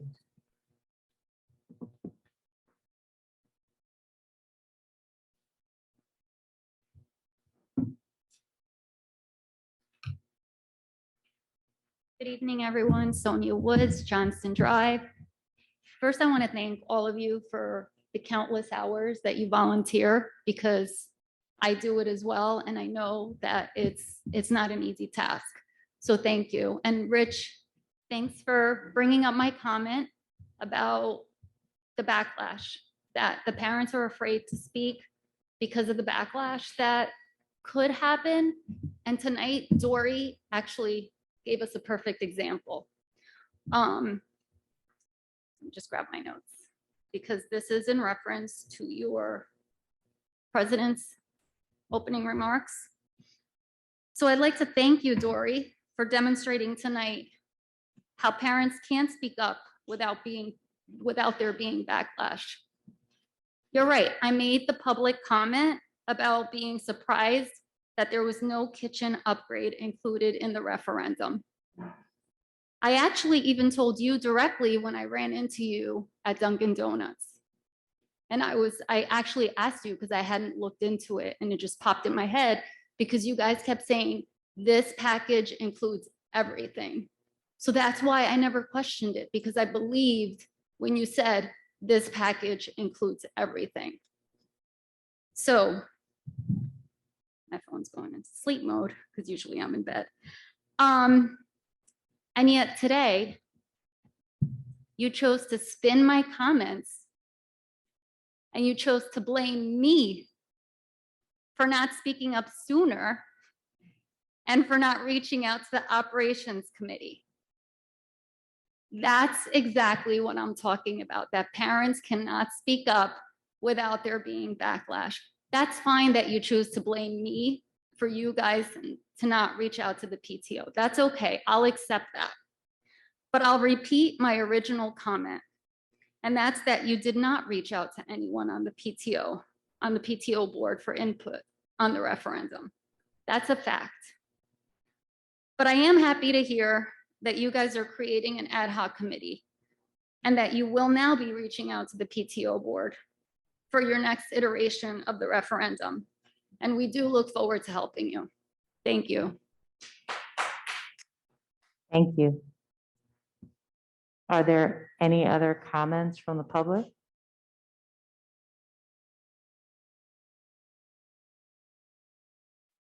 I just wanted to clarify as well that, yes, Sonia, when you spoke to me, I did encourage you to engage. Then I guess this is going to turn into a he said, she said. So I did encourage you to engage. If you decided not to, then that was your choice. Are there any other comments from the public? Okay. Can I have a motion to adjourn?